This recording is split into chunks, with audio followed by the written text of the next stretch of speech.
This program features live coverage of an African safari and may include animal kills and carcasses. Viewer discretion is advised. A very good afternoon, boys and girls of John C. Mayers Elementary School, Main Street School, and Glenwood Elementary School, and welcome to the afternoon safari drive all the way from the Mara Triangle in Kenya. We're very excited to have you on board again. You have been with us before, and I'm so happy that you have joined us one more time. One important thing, remember to ask us as many questions as you can. If you have any comments, please also send your comments through. Keep talking to us through your teachers, and I'm sure your teachers know how to talk to us. Well, we have a lovely afternoon, and we are starting with some 2 buffaloes there. If you all know the water buffaloes back home, these ones are called African Cape buffaloes. How does that sound? And because it's a bit warm, that's why they're just staying there. And at the moment, they're not eating anything. And we're talking of temperatures of 29 degrees Celsius, or what I'm sure you're used to, which is 85 degrees Fahrenheit. That's the temperature that we have here in the Mara Triangle in Kenya. Now, that is a very big bull, and see, boys and girls, how like you are a giraffe, just walking behind them. Look at the heights of those 2 animals. The giraffe is the tallest animal in the whole world. Aren't you lucky to see 2 species of animals in one shot or in one screen? How beautiful is this? Now, the giraffe walks away because it might be going or heading to that tree to start eating maybe some leaves. Both these 2 animals have one commonality. They are both herbivores. Herbivores, they're both vegetarian. What does that mean? They eat green matter. So the giraffe that is walking there and these 2 buffaloes eat green matter, and both of them are herbivores. Now, if you look at them carefully, the 2 buffaloes here, they got very big horns. So meaning that these ones are boys or males. Really good question. And buffaloes, the fully grown one could be about 700 kilograms or about 1,500 pounds. Those are the big males. And the females could be anything 500 or about 1,000, 1,100 or so pounds in weight. But they're very heavy animals. And in general, Julia, as you said, you wanted to know how the buffaloes weigh or how much they weigh. In general, here in the African wilderness, males are always a bit heavier than females. Look at how majestic he is as he's walking toward us. Look at him carefully and notice he got a lot of mud on his back. They will always wallow or roll in the mud when it's wet, and then the mud will stay on top of their skins, just number 1, to keep cool. But if there'll be any insects on their skin, on their body, it kills them. Like say you'd want to know where buffaloes get water. And here in the wilderness, Bungei is going to show you some forest way back behind these buffaloes. Did you see that forest, boys and girls, Leki? And you see other antelopes there? There's a stream there. So every patch, every few kilometers or miles from where we are, will either have a stream or a well or even a river. And that's where the buffaloes, Leki, get the water. And also those antelopes you see in the background there, that's also where they get the water. This is the 3rd species, boys and girls, I'm showing you. And this one here, these antelopes are called Topi, T-O-P-I. And boys and girls, if you look at them carefully, the ones in the middle are of different color to the ones on the edge. Because the ones in the middle are like you, boys and girls. They're youngsters, very young ones. When they get older, they'll start getting the colors of their parents. But at the moment, they look a bit light in color and not having those 2 different colors like brown and black on the adults. I don't know what they're looking at, but every time you see antelopes looking like that, either there's something they are seeing that they don't like, And maybe it is something me and Bungei might like. Maybe a lion, because they look apprehensive.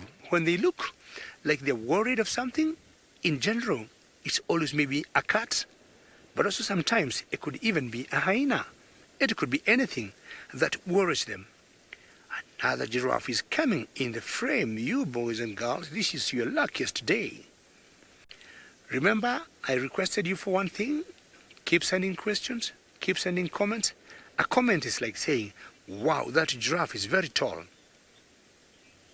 Kaylee, very good. You just got those words out of my mouth. Giraffes are tall because, in general, giraffes tend to eat the trees. And trees that are tall have their leaves and twigs at the very top. And for that reason, giraffes are tall and have the long necks so that they can reach the leaves and the twigs from the tall trees. Buffaloes are not as tall, or the antelope that you saw earlier, because they'll tend to feed on the grass. And the grass, they just need to bend their heads and feed on the grass. But because giraffes are what we call browsers, browsers mean they only eat leaves and twigs and not grass. And of course, we all know most of the leaves and the twigs are on top of the trees, which are high. That's why the giraffes have the long necks. Buffaloes and other antelopes will always eat the grass, which is on the ground, and they just need to bend their heads to reach the grass. Hello, giraffe. What are you thinking, giraffe? Oh, the boys and the girls are so excited to see you. Look at her, just looking at us. So, boys and girls, I want to give you a small homework. Between now and the time we finish the show, look at that neck of the giraffe, because Bungei will take you back to that neck of the giraffe, or he might see another giraffe. Look at that neck of the giraffe. Do you see how long it is? I'm not sure whether you remember the last time you joined us. Someone asked you, how tall is the giraffe neck? Now, on the giraffe neck, there are some bones that we call vertebrae bones. I want to give me an idea how many bones the giraffe has, because all of us human beings, we got 7. Now, boys and girls, I want to take you to so many miles, to a country called South Africa, to another friend of mine called Brent, who want to smile at all of you.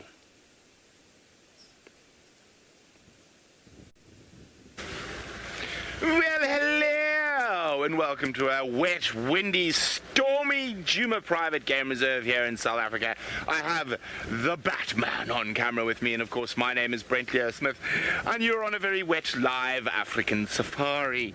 Remember, hashtag Safari Live if you want to send me any questions on Twitter, or you can just pop them on the YouTube feed.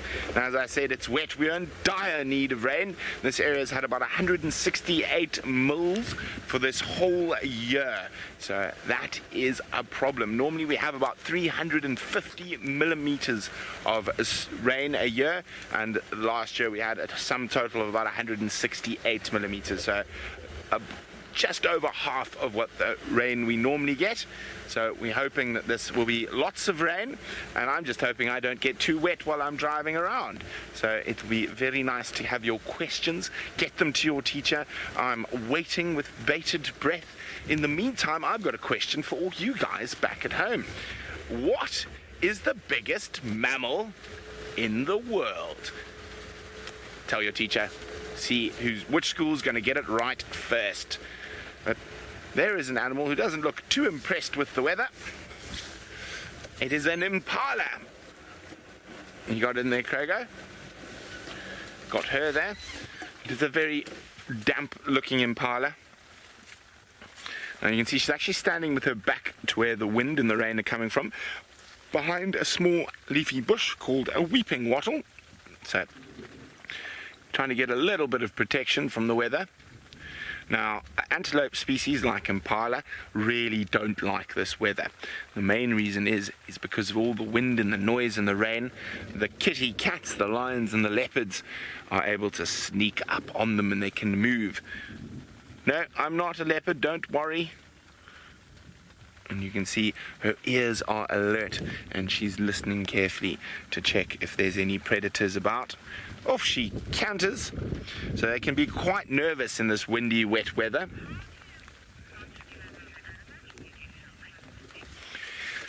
Hello, Henry. Henry would like to know how we don't scare away the animals when we get so close to them. Well, Henry, fortunately, we are in a safari vehicle. And a safari vehicle has been around for just over 100 years. So the animals don't have an instinctive response to the safari vehicle. So if you were walking, they would run away as soon as they saw you normally. But in a safari vehicle, they don't really know what it is. It doesn't smell like anything dangerous. It smells like fuel and oil and clutch fluid and all other manner of mechanical fluids. And it doesn't behave like an animal. So if you drive carefully and considerately, you can get very close to animals while you're in a safari vehicle. You probably find if you drive down here in a white truck, they might get a bit of a fright. Glenwood Elementary, I'm very disappointed in you. I asked you what was the largest mammal in the world, and you said it was an elephant. An elephant is the largest land mammal in the world, but it is not even close to the largest mammal in the world. You see, you've got to be careful of me. I'm full of trickery. Now, I'm looking for a leopard at the moment. His name is Hosanna.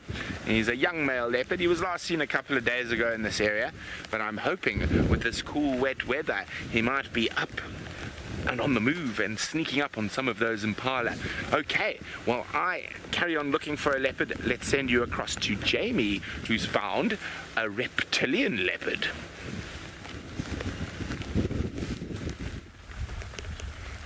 And the reason that Brent says that this is a reptilian tortoise, no, a reptilian leopard, is because it is a leopard tortoise. A very good afternoon.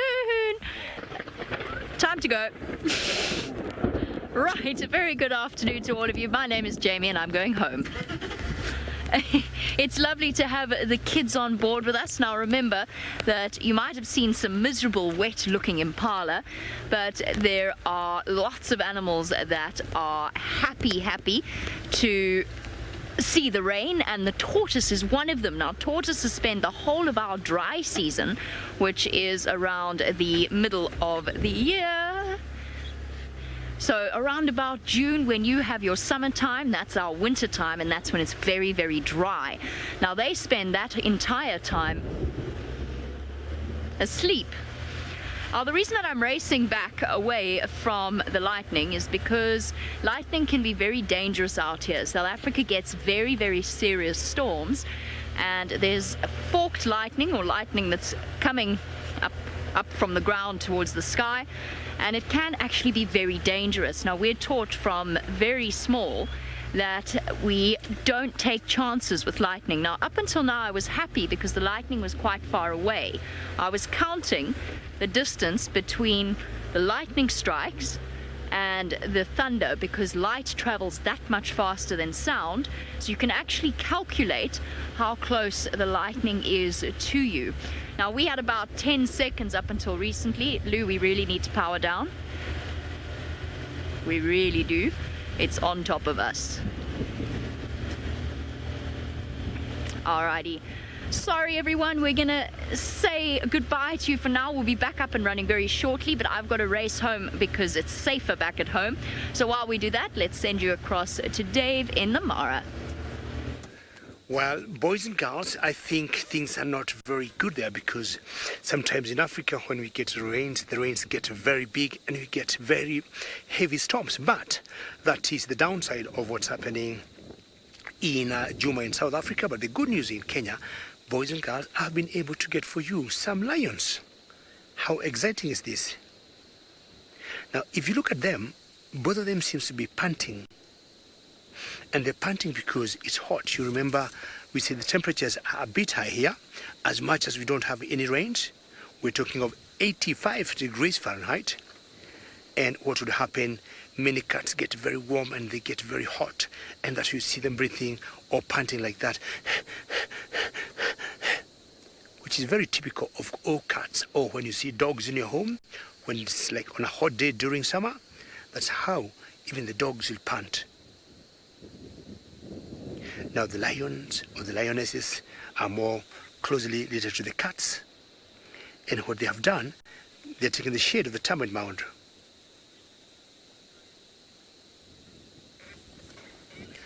Sorry, Lou, bring that question again.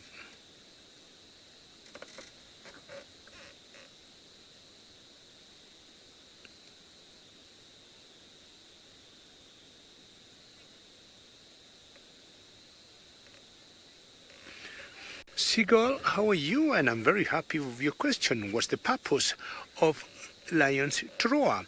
Now, there are a few reasons why lions will roar. Number one is when they communicate, because roaring helps them to communicate with each other. That's number one. Number two, Seagull, another reason why lions will roar is when they're trying to say, this is my area. And more so, the males. The males, I'm talking about the boys, which have a big mane on the neck. Hopefully we are going to see a boy today. And when they roar, they go to something like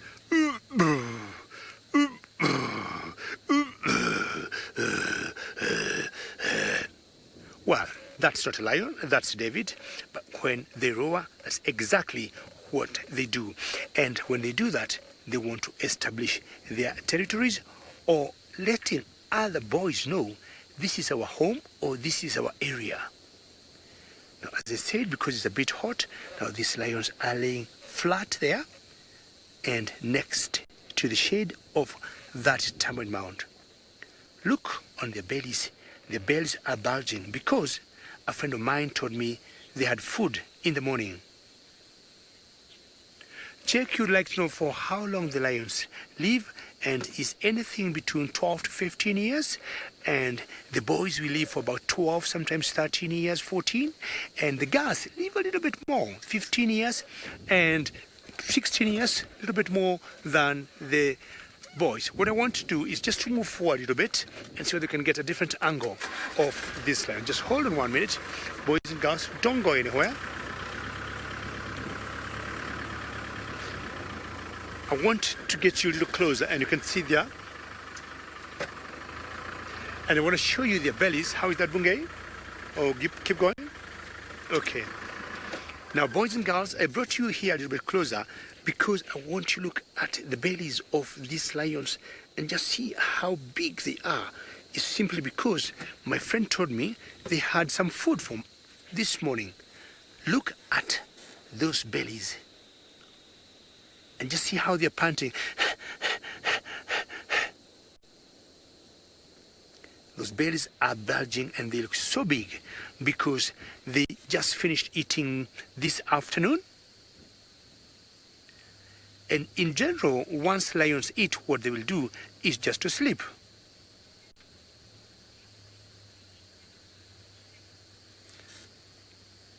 Sorry, Lou. We have issues with comms. What about Stefan?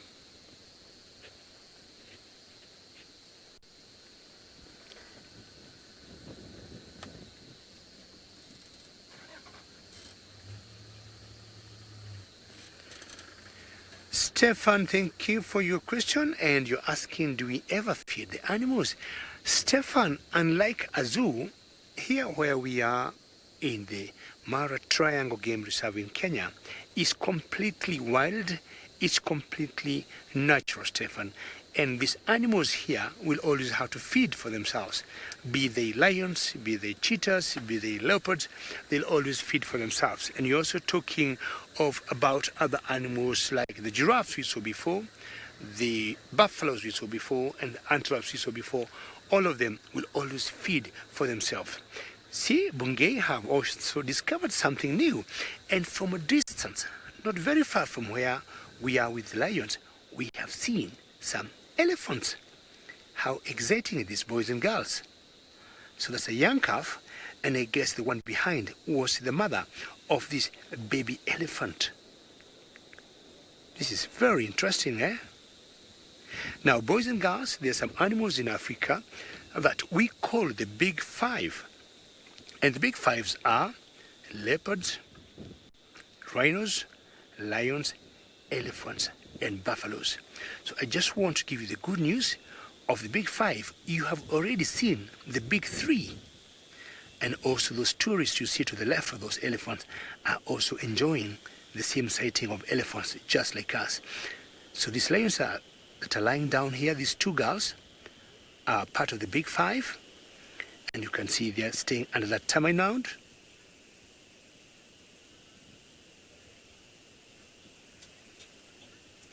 Jack, a good question, and you'd like to know who hunts. Now, when you see a group of lions together, for example, females and the young ones, we call that a pride of lions. If you see the males together, you call that a coalition. Now, when the males are on their own and the females are not anywhere close, they'll always have to hunt for their food. But in general, the females are the ones that hunt for the food. And when the females hunt, the boys will come and join them to have the party. But unfortunately, the boys are a bit selfish in the sense that when they hunt, they rarely allow the females to join them until they have eaten enough. Imagine. Now, on top of those two trees, we got some birds, and I think those are two eagles. Now, we have finished seeing the lions, the buffaloes, the tortoises, the giraffes, and I thought, let us do something different. And also we show you some birds. And they're not very far from these lions, neither are they very far from the elephants.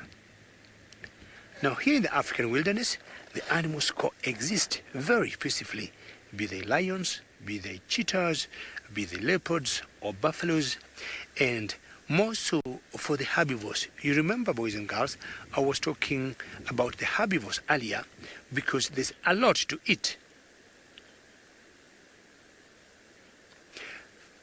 Faith, you're saying, why are there any bugs on the lions? Now, I'll tell you something. These lions before were having a meal, and I'm not sure what they were eating, but I guess maybe they could have been eating some gazelle or some zebra or something. When they eat, you see they have a lot of fur. Can you see that, Faith? They got a lot of fur or on the whiskers there, and they dip their faces in the meat that they are eating, and by so doing, they pick so much blood on their fur or on the face. Now, these flies will come to help clean the same blood from these animals. That's exactly what happens. So these flies are just sucking or trying to clean these lions. Hello. Look at that one girl. She has woken up and she's just looking. But you can tell, either way, both of them are still panting. You can look at the tongue of the lioness.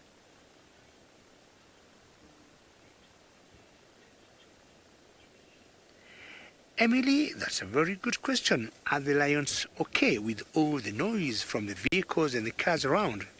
Now, these lions get habituated or get used to seeing us in these big cars. And what we do, Emily, when you get very close to the lions, we don't talk very loudly. And we also don't keep moving our bodies, standing up, sitting down, swing around the car. If you see Emily, I'm sitting very still where I am, and I talk a bit softly. So we do not bother them. I'll just show you, Emily, how I'm sitting, and you tell me whether I'm sitting nicely. Bungay, Emily want to see how I'm sitting. Emily, I know the boys and girls, you see, that's how I sit. But when I talk, I don't keep throwing my hands, I don't keep shouting very much, I don't stand up, I'll always keep quiet. Bungay also does the same. And by so doing, these lions or other animals get used to us and they tend to respect us, and we also respect them the same way. But if you get some people coming here shouting and revving the car and just, maybe hooting their car, these animals most likely will wake up and go away and will not have such great views like what we're having now. In general, when lions eat and they're full, the only thing they will do is just to sleep. And this is exactly what they're doing. Now, this one is sleeping, eyes closed, and the head is still up. So I would guess she is half asleep. The one big difference between male lions and female lions, I'm sure you know, the males are a little bit bigger in size, and they got a lot of hair that we call fur, or specifically we call it mane, around their necks. You can see this one have so many flies because sometimes when they're eating, they'll always also use their paws to get their food.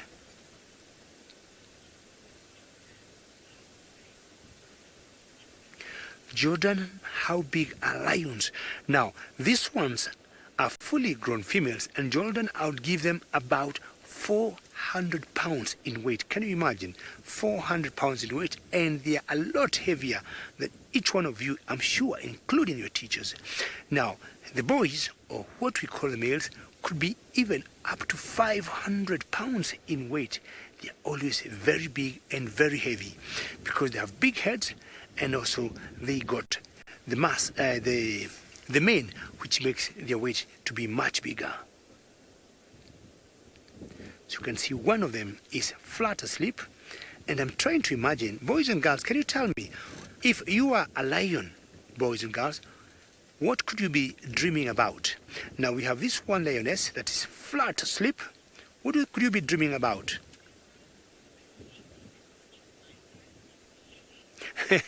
Lily, thank you. And you're asking whether they like sleeping as much as your cat. Lily, I would also want to tell me, how old is your cat? Lily, I tell you, lions like sleeping, and I will tell you. And also remember, when you go home, tell your mom or dad or your guardian, David from Africa told you, lions like sleeping. And sometimes I'll tell you, Lily, what happens is, if they're very well fed, the lions like we have here, and have had enough to drink, they can sleep up to 20 hours. Can you imagine? 20 hours of sleep. Now, a whole day is made of 24 hours. So they are only left with 4 hours. So let's calculate. 4 hours, what do they do? Have a drink, have a stretch, maybe go to the toilet, and I'm sure you know they don't have toilets. They'll do poo out here in the bush, like where they are, and maybe walk around. So in general, males tend to sleep more than females. But if all of them are full, I will tell you, even the females or the girls would sleep the same. Oops, she just woke up. She put her head up. Maybe she had something. Now look under the neck and see how they're panting. Because of two reasons. Number one, they're just too full. They ate so much lunch. Now they're too full, and I think they're a bit uncomfortable. And then, of course, number two, it's a bit warm. Now, can you see those two teeth there? Those two teeth, we call them canines. And when lions hunt, they always hold the zebra or the wildebeest using those two teeth. If you look at them carefully, they look a bit yellow. They are not bright white like your teeth or my teeth. And what that, boys and girls, would mean or translate into is that this lioness here is a bit old. So the more yellowy the teeth get, they're a bit old.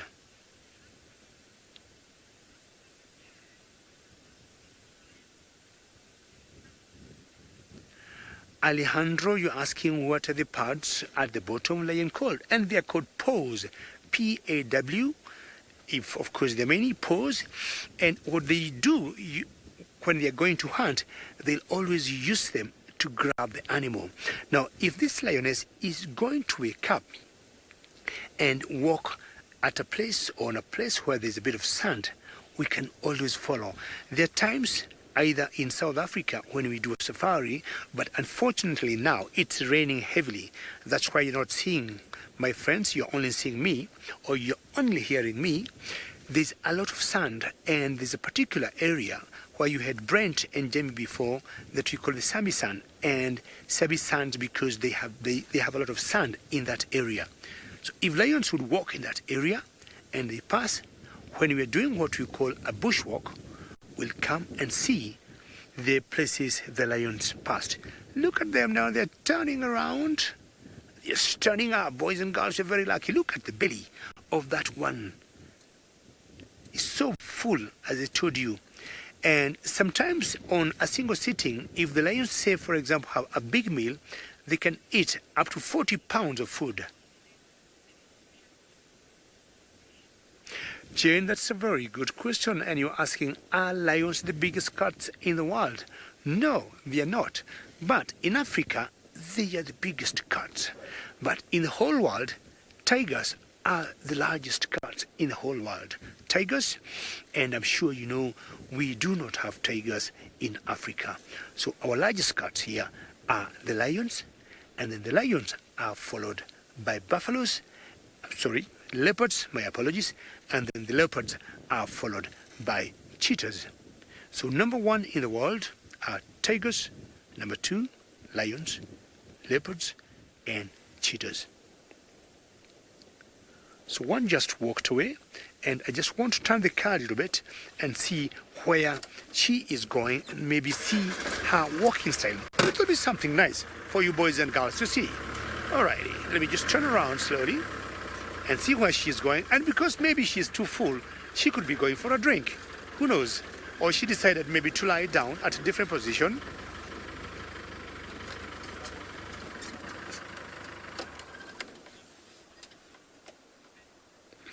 Addison, that's a good question. Now, lions have a lot of commonalities. As you go back to that lion, lions have a lot of commonalities with the cats, like at home. But in general, they don't sleep with the tail like that. What they do, because they are big and bigger than the cats or than the domestic cats, they'll always either sleep on their belly or sleep on the right side. So in general, they'll not sleep like cats you have at home. It's either on their bellies or on the side. She's just cleaning herself. Now let me turn to the left a little bit and we watch this other one that is just turning around. Just 1 minute, Bungay, and we have a look on the one on the left here, because she has repositioned herself, and maybe we might be able to see the belly of this one lioness here. All right, look at her there. And now she got her eyes opened, boys and girls.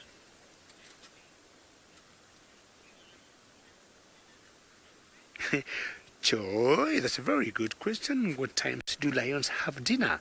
And lions will in general eat any time they get hungry, and they have no time. Anytime they get hungry, they'll go out and eat. And now because this one had a very heavy lunch, I doubt they would have dinner tonight. But what would happen, Joe, if an animal will come very close to where they are, as much as they are full, they are going to hunt it and they are going to eat it for dinner. But they have no specific time for eating either lunch or dinner or breakfast. It's any time they feel hungry, that's the time they hunt. It's any time an animal come close to them, that's the time they'll hunt. How does that sound? Unlike you boys and girls, I'm sure in school or at home, you have a specific time for breakfast, specific time for lunch, and a specific time for dinner. Out in the bush, we do not follow a particular period. We do not have a timetable. We could have breakfast 10 o'clock. We could have lunch 5 o'clock in the evening. And we could have dinner maybe 4 o'clock in the morning. We don't have any particular plan that we follow. Look at the belly of this particular one. She's so full, but every time she hears a movement, she'll always wake up and turn and look.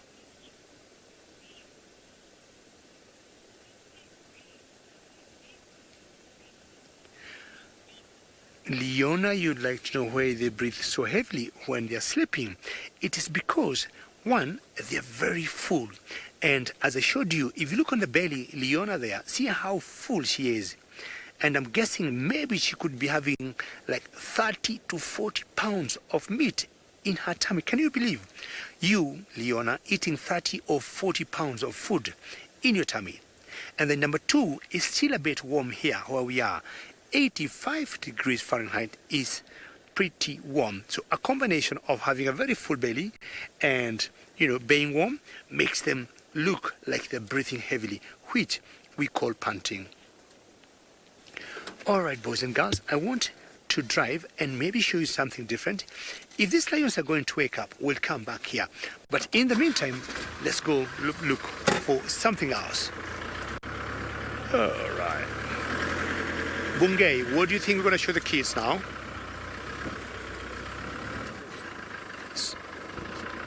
So, Bungay is my camera operator today.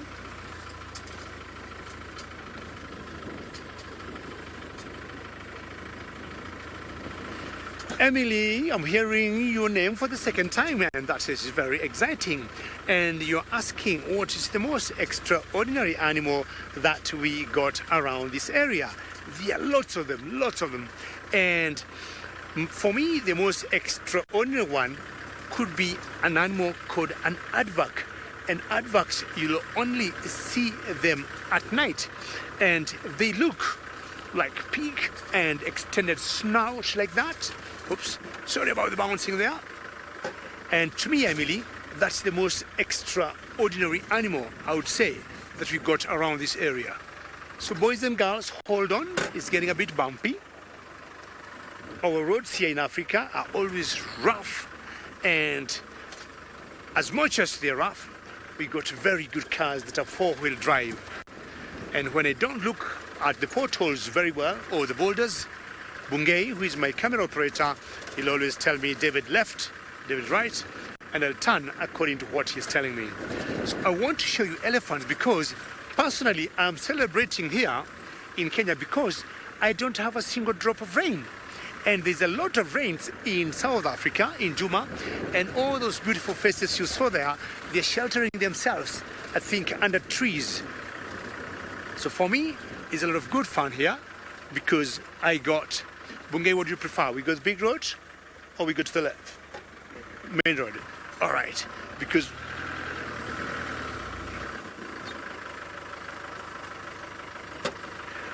sorry, Lou, bring the question again from Henley.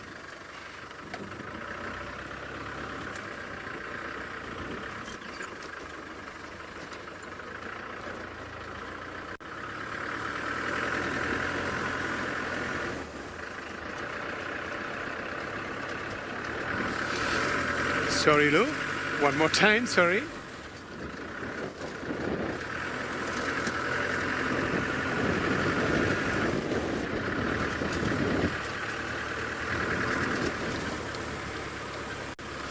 All right, Henry. Very good.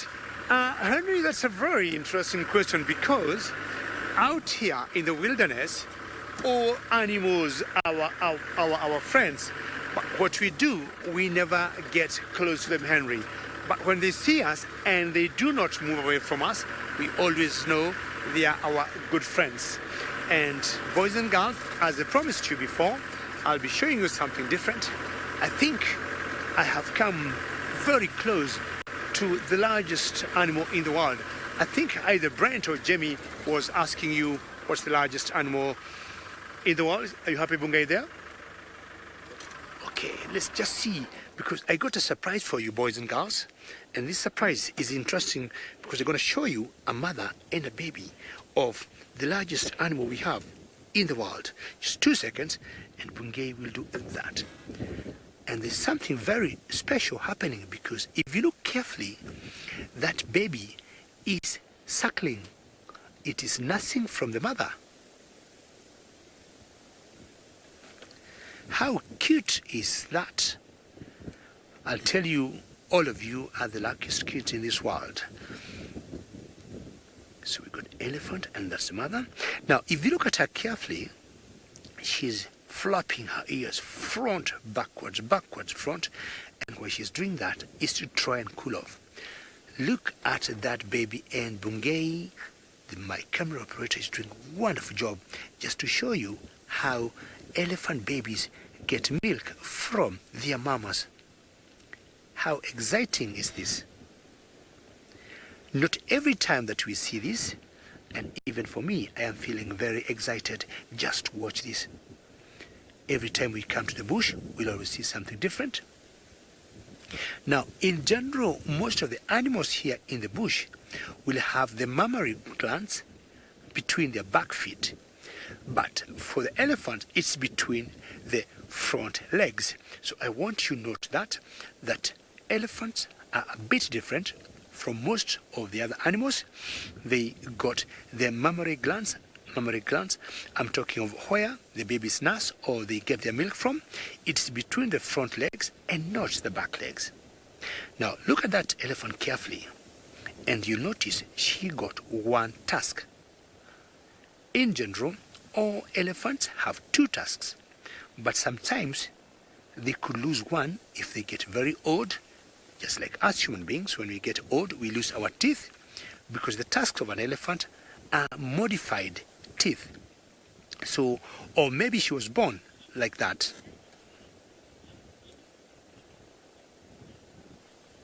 Natalie, how are you? And you'd like to know how much do baby elephants weigh? Baby elephants weigh about 200 pounds when they're born. Can you imagine that? 200 pounds when they're born, or about 100 kilograms. And they get to grow, and they grow very quickly. But I'll tell you, all the baby elephants, when they're born, they're heavy than some of the adults. Can you imagine? Elephants, when they travel or when they move in groups. And we have a herd of elephants here. Or when they travel in groups, you'll say a herd of elephants.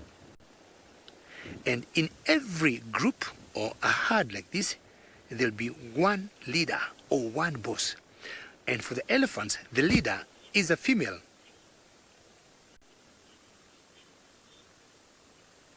Ella, good question. You want to know why the elephant trunks are so long.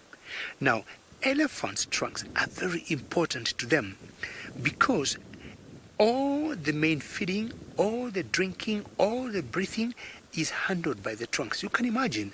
So an elephant without a trunk cannot survive very well.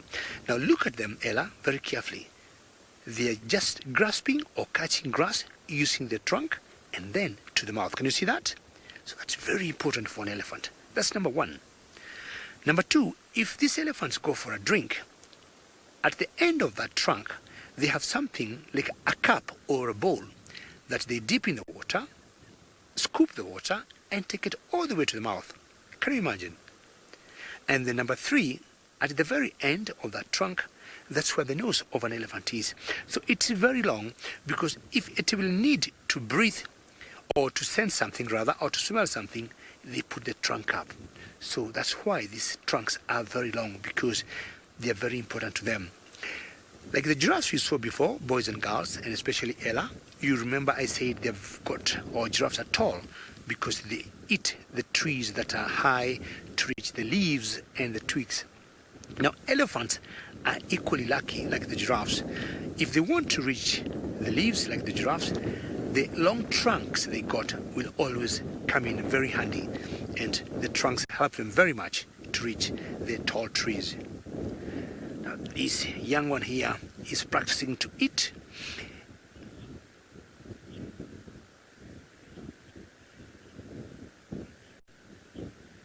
Jasmine, thank you for your question. Why are the elephants wagging their tail? Now, there are times when we get some flies on the bodies of these elephants. Now, to wag the tail like that, they'll be trying to get rid of those flies. But also, Jasmine, as you asked why they are wagging their tails, if, for example, you have dogs at home and you notice when a dog is happy, you'll always see the dog wagging his tail left and right. Or when you're heading home and your dog is coming to meet you, they keep wagging their tails left and right. And that's in general an indication that these dogs should be happy. Now, these elephants are doing the same because I think they are happy. They got enough to eat. They got a huge space. The weather is just wonderful. If they get thirsty, they'll know where to get water. That's why they keep wagging their tails left and right. But now, when they move their ears, as I said earlier, that is just to cool off. Now, you all know cars of your mom or your dad or your guardians. If you ask them tomorrow or another day, ask them to show you where the car radiator is. And a car radiator is meant to cool the temperature of the engine. Now, elephant ears are like car radiators, and the main purpose is to cool the temperatures of these big animals. So the heart of the elephant will pump blood, the whole body, and more so to the ears. You see how big the ears are? Now, when the blood gets there, it gets cooled.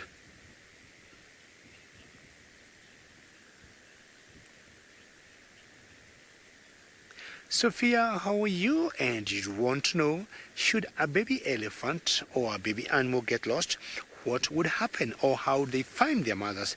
But I'll tell you, Sophia, most animals here are very clever, and they're always staying very close to their babies. And as they keep eating, they keep putting up their head to make sure the babies are not very far from them. So in that way, they do not get lost.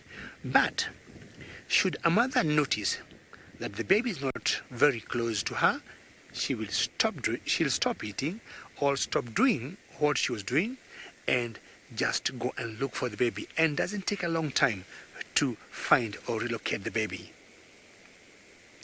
Now the elephants keep going, and there's a noise bird on top of that tree, and that bird is called a heron.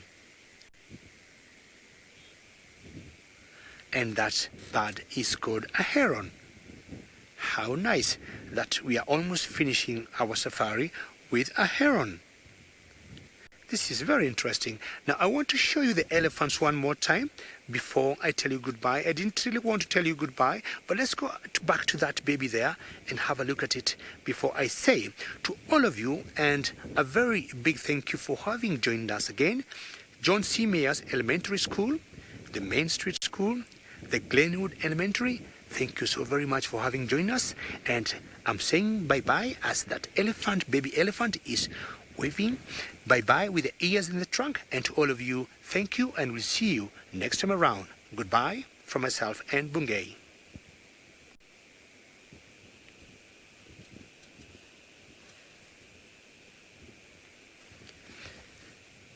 Baby elephant, they're just eating in this herd of elephants.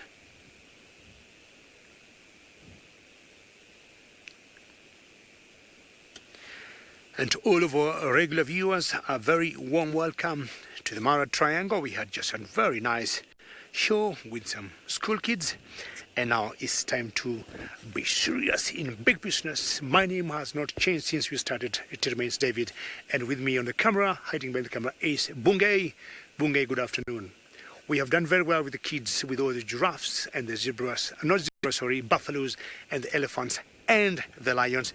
So elephants there, and Bungay is taking me back to the heron there on top of that tree, and she blends in very well. It could either be the grey heron, that's my guess, or the black-headed. Can't see very well from where I am. It's very silhouetted, but that heron on top of that tree. And it has been exciting. Well, hopefully the rains are not as heavy as they were earlier, and will take you across back to South Africa.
Well, ladies and gentlemen, welcome back. And we still have massive rains and storms in Djuma in South Africa. And we have the best weather you'd think of right here in the Mara Triangle in Kenya. We had seen 2 lions earlier, and this youngster, not knowing he had killed his young male, and from what I can tell or can see, he's feeding on a young, must have been a zebra. Yeah, definitely it must have been a fall of a zebra. Now he's having a little break, yes, and Bungei is double confirming that. You can see the stripes of what to be used a baby zebra, and this must be like today early in the afternoon. So it's him and another youngster that brought down this fall, and you can see a little bit sign of mane coming out on his neck, and eating the heat of the day. He has to stand up, and chances are he wants to be sure there are no other predators coming around, and the only predator I would guess or think of would be hyenas. Hyenas have been known to terrorize. Was that a female there? Hyenas have been known to terrorize lions when they have a kill. I think we may have mistaken her for male. Now just trying to lift the kill up and dragging it somewhere. Maybe to get some shade, because it's still rather hot where we are. You can see the panting on the neck there. Huge belly. Fully grown lions have been known to eat for up to 20% of their body weight, and I think he is no exception. Oops. Heavy, big belly. Then I'm sure he wants to go and join the other one. I'll just also turn the car slightly, see if we can see both of them. And confirming now it's a female. It's a very fully grown female. So if we would give her about 200 kilos, so we'd imagine she has eaten maybe 40 kilos of meat.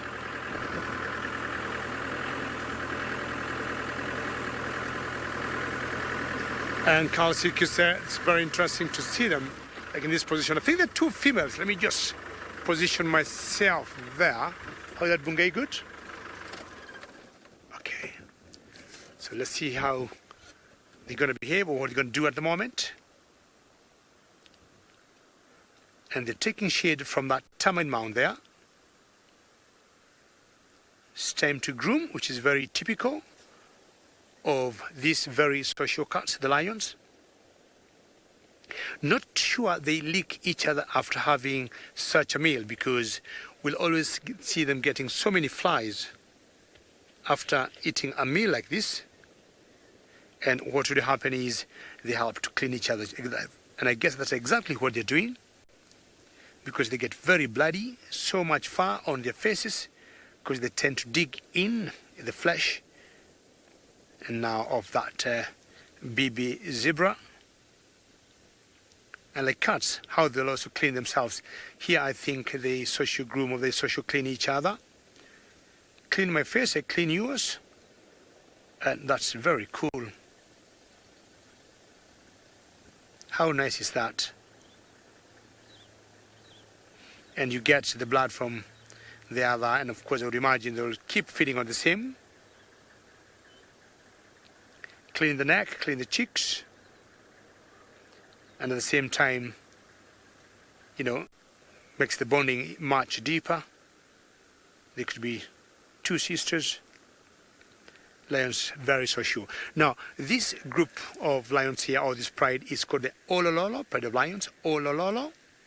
And Olololo is an escarpment that is very close to where we live at our camp.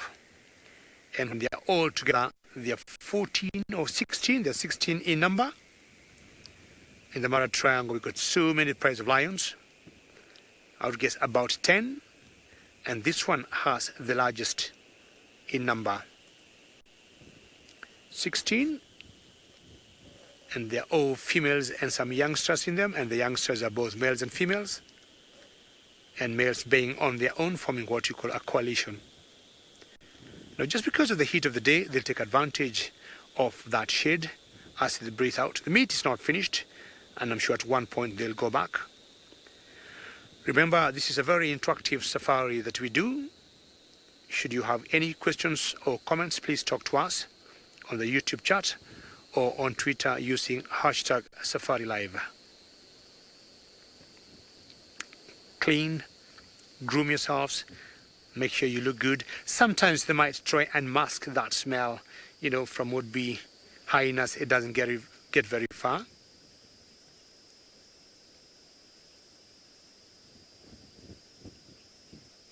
Nico, you're asking whether these two lionesses could be sisters. It's very possible, Nico, or they could be first cousins. What would happen? Should they, say, bring down cubs, 2 or 4, they'll normally bring 1 to 4 cubs together, and the cubs happen to be females, Nico, they are going to remain in the pride.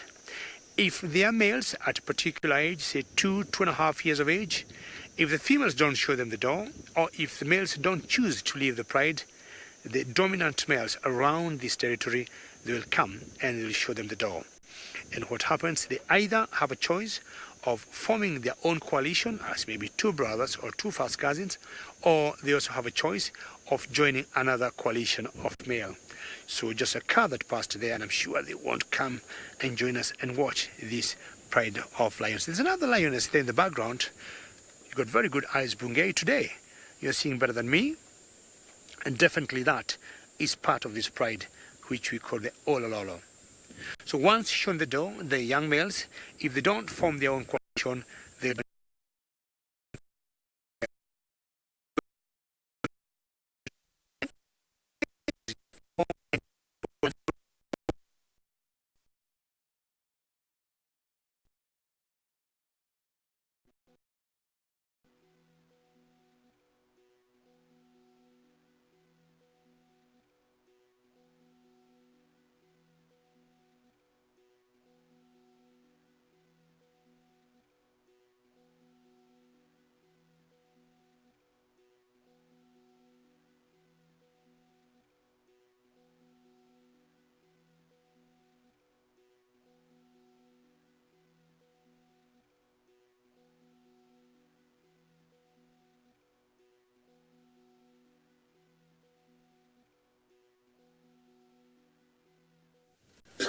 sorry about the gremlins there. These things will happen once in a while, and it's just like the massive rains we're having in Juma. That's why you're not seeing all those beautiful faces of James or Brent or Jimmy, but at least, as I said earlier, we're having a very good weather in the Mara.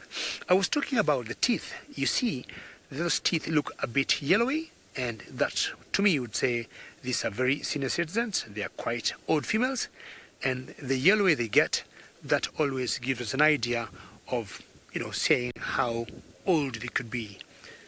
Fully grown old females, 12, 13, 14 years.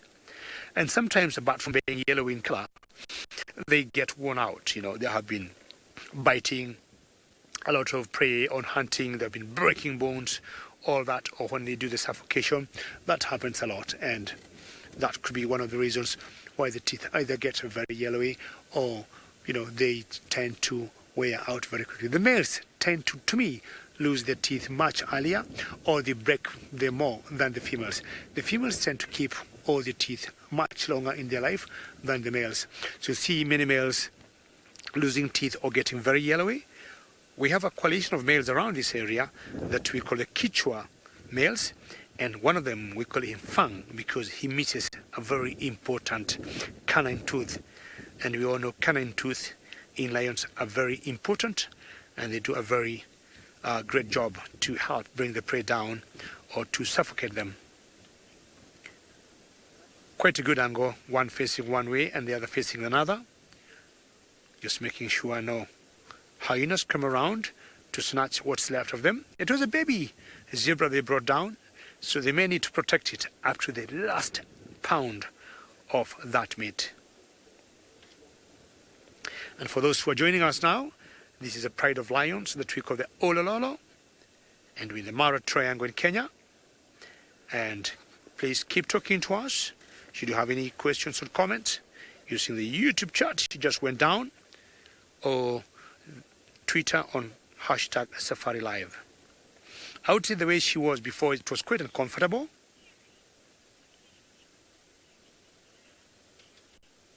Terry asking what pride to keep my eyes on.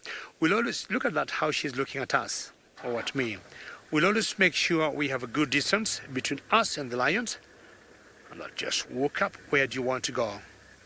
Are you changing position? Well, what they in general will do, so long as the head is shaded very well, the rest of the body could stay in the sun. But just look at the breathing of that particular female there and see the belly and the leg. Not a very synchronized move, of movement or motion on the belly and that paw. I'm not sure to call that a pendulum, and maybe you could use it out in the wilderness to make a clock. What do you think, Bungay? Bungay doesn't think so, but it goes poop, poop, poop. I'm not sure I can see some two ticks just on the ankle of that lioness there. We'll always get ticks on the underside because the skin is pretty soft and it's easy for them just to glue themselves there.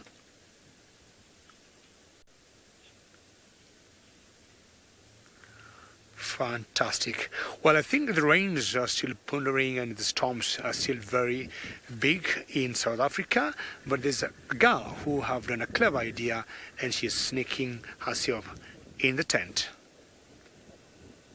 I don't know if it was a great idea. It was at that point the only idea. So sorry about that, everyone. If you missed the beginning of this afternoon safari, my name is Jamie, and this afternoon Sebastian is on camera with me, and that was probably the best introduction that we've ever done. It basically went, my name is Jamie and I'm going home. I'm back from leave and apparently bought the most, I wouldn't call it appalling weather because we're thrilled that it's raining. Of course we are. But it was quite scary at one point. The lightning was just coming out of every single corner on Djuma, and it was really quite terrifying. I'm a little bit paranoid about lightning. I think that most of you know this.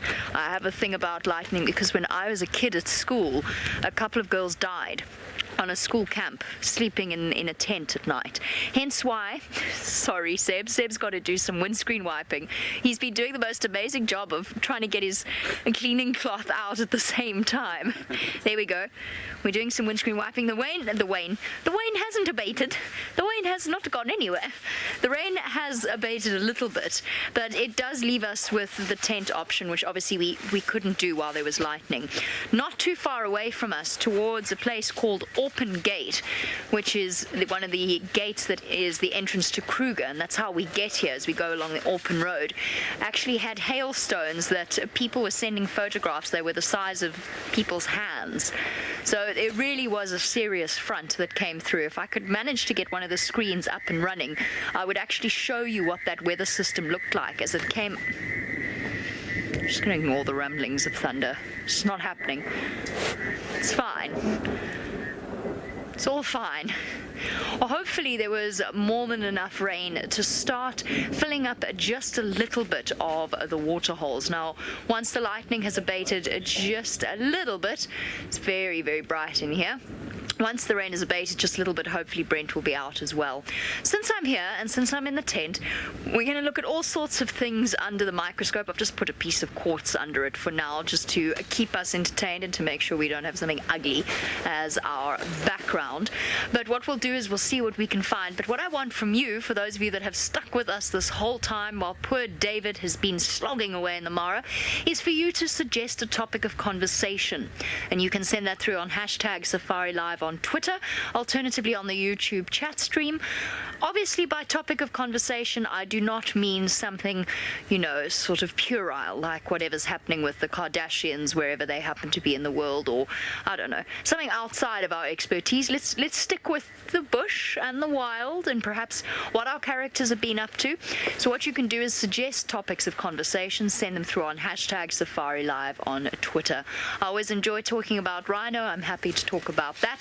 But what it really does is while we're in the tent and while I'm sort of perusing around looking for things to show you, it means that we can sort of pick up on a train of thought, and it helps with get the conversation going. Right, speaking of someone who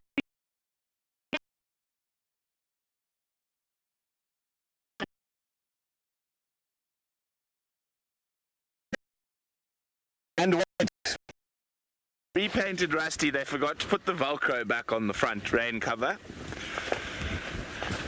And the wind is howling. I might actually have to give up fighting with that thing shortly. We're actually right on the edge of two quite big low pressure systems at the moment. So there's another one down to the south of us. I think we probably had just over 20 mils of rain, which is a good soaking. And if that other system keeps coming in from the Mozambique Channel, we could get another big storm later this evening. But it all depends on the winds. And at the moment, the wind is blowing quite heavily past us. So I'm not sure where we're going to go, but I think we're probably going to go to the west, because the west looks like that's the clearest sky on Djuma this afternoon. Okay. Yeah, so Craig and I were just down here a little bit earlier, and all of a sudden lightning hit about a couple of 100 meters from us, and we're like, okay, time to go home at speed. So it seems like most of the lightning's to the north and to the east of us now, so we're going to probably work around the south and western sectors just from a safety point of view. But hopefully for the rest of the drive the lightning will stay away, but if it doesn't, I'm going to give up. I'm giving up with this one.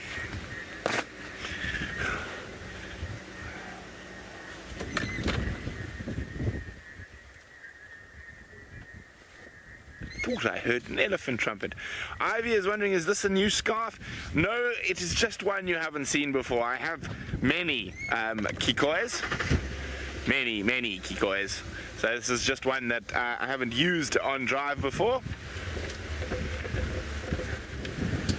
Very, very wet at the moment. Now, as a lot of you know, that Ali and Tristan, Jamie and myself went down to the coast for our leave, and well, we had weather quite similar to this. So the fish actually won. I caught 3 fish the whole trip, which is 3 more than Tristan caught, unfortunately for Tristy. But yeah, so Tristan's still on leave for a few more days, and then the next time you'll be seeing Tristan is from the open grasslands of the Maasai Mara. So Tristan's heading up for a little stint in Kenya, in the Mara. So he'll be, I think, landing up there on Saturday or Sunday. I'm not 100% sure. Now, I'm hoping little Hyena makes an appearance this evening. I heard he hasn't been seen in a little while, so who knows, maybe we will find him out walking after the rain. And as it gets a bit darker, I'm hoping we might find some froggies. I heard a huge amount of bushveld.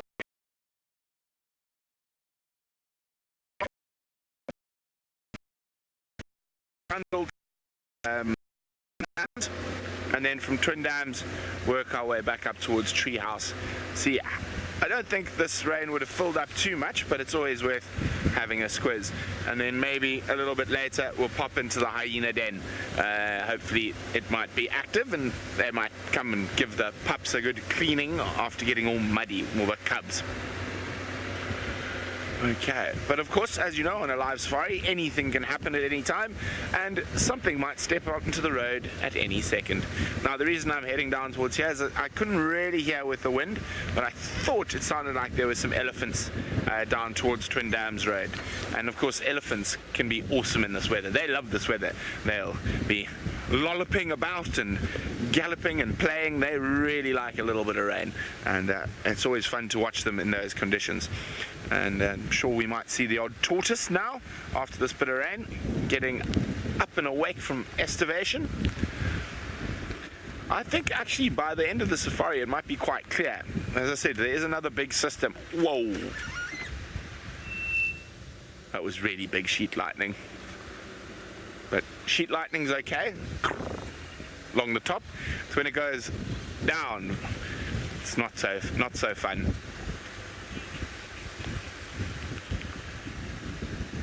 Okay, well, I'm going to go see if it was indeed elephants I heard around Twin Dams in the Mawati area. In the meantime, we got to say a big thank you to Dave all the way in Kenya for holding the show with those lions. Well, very good news to hear now the rains have subsided, and it happened. I was talking the other day saying the weather pattern in Africa the last couple of years have been quite erratic, and I'm not surprised by what's happening in South Africa. We have been able to catch up with the rest of the pride of the older pride of lions, and this is the rest of the group. We got about 6 or 7 of them here where we are. And apart from the two females that were eating, the rest of the pride are just laying here. I would imagine either they had hunted something else before, or they did not bother to eat anything. And I've always said, it's not only the males that sleep as much as this is a young male, it's also the females that will also sleep as much, depending whether they have the same, living conditions like the males. Now, this is a youngster here, and he is, I would say, not dead asleep, because you can see him flicking his ears, but he is in a different world, maybe in some dreamland. But you can tell, looking at his belly, he's fine. He must have eaten also. There's another member of the older pride of lions.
Well, apologies again. Gremlins today, and rains today, and storms today, and lightning today.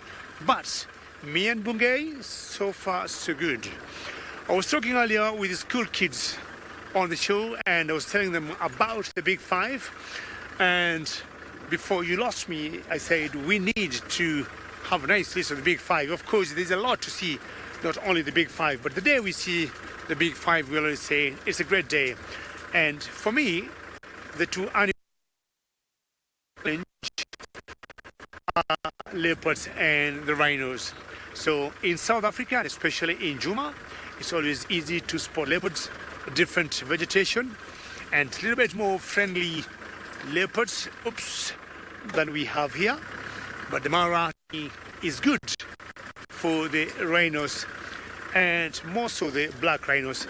Yesterday, or is it the day before, I think yesterday I saw a mother or one cow with her young calf from a distance, and that was an exciting sighting. And I was with Sydney, I guess, and we were trying to compete and saying we need to get the Big Five today. Well, I've left the older pride of lions. I want to move on and look for anything else. Could see more elephants or maybe zebras. The temperatures have gone really down, and I think Jamie is still hiding in the tent because of the rains. Maybe? I can't really think of anywhere better to hide. Well, I can, but that's definitely not an option at this point during the sunset safari. Right, too slow on the topics of conversation. I've decided one for myself, at least for the next few minutes. We're going to talk about chelonians. In this case, tortoises, because of course I started my safari with a leopard tortoise. Now, when I left to go on leave, we were actually hardly seeing any, and I'm just going to quickly grab that from Seb. Thank you kindly. And when I went on leave, it was still very dry. We'd had hardly any rain. It was cold, but we had hardly any rain. And we were hardly seeing any of these magnificent animals. Now, there's something that I find fascinating. We tend to think of them as ancient and, kind of primitive in their own way. And we tend to think that about all reptiles. That's not the case. The truth is that some of them are actually miracles of evolution, but they've just evolved in a very different kind of a way. They're not busy like mammals are busy. They're not constantly moving in the search for food. They have a very, very slow way of going about life, and as a result actually live for a very, very extended period of time, much, much longer than a mammal of a similar size. So what would a mammal be that would be a similar size? Some leopard tortoises grow to be absolutely enormous. They can even be apparently up to 70 kilograms. Okay, James Henry says scrub hare. James Henry in final control. So scrub hare has a life expectancy of at most a couple of years. I can't think off the top of my head what the maximum life expectancy is for scrub hare. 5? Maybe? That seems like, that would be an old geriatric rabbit wandering around with a Zimmer frame telling all the scrub hares of its narrow escapes from leopards. So either way, whereas a tortoise can live for decades and decades, and those tiny little tortoises that we see and we get so excited about when we look at them and we think, oh, baby tortoise, are usually actually a year or even 2 years old. So they grow very, very, very slowly. And the evidence of that is written into the layers of the ridges and valleys of this keratin layer of the outside of their shell.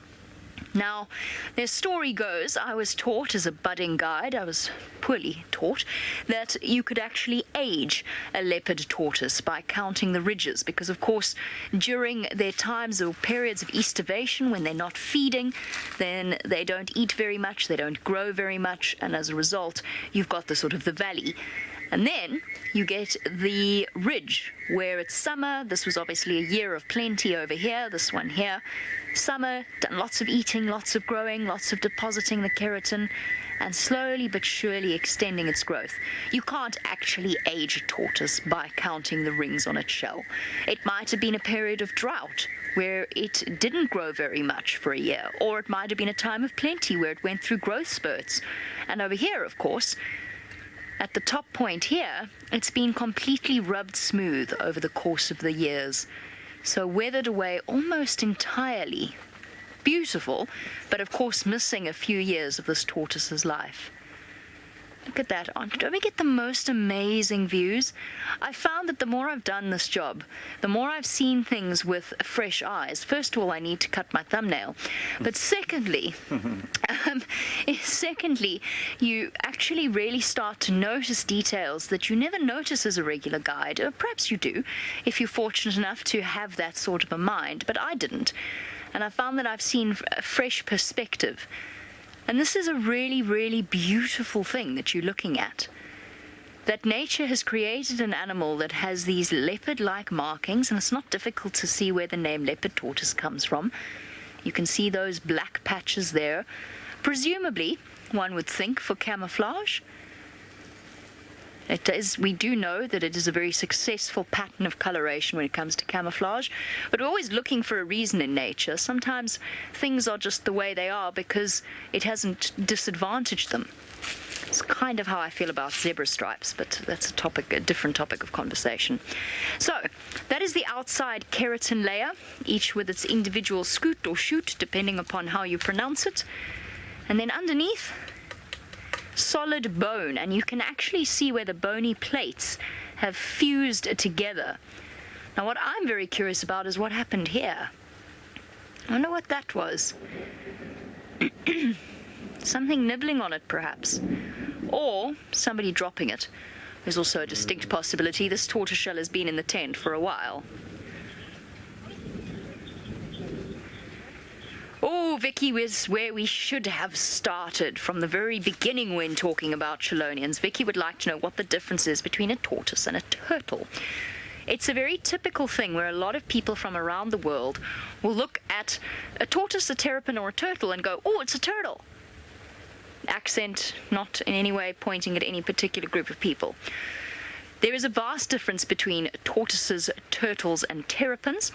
The main difference is their habitat. Now, turtles are water-based creatures. They live in the ocean. They can come out of the ocean, as they do, to go and lay their eggs, and when you know the whole story of them returning to the beach that they hatched on when they go to lay their eggs, all of that.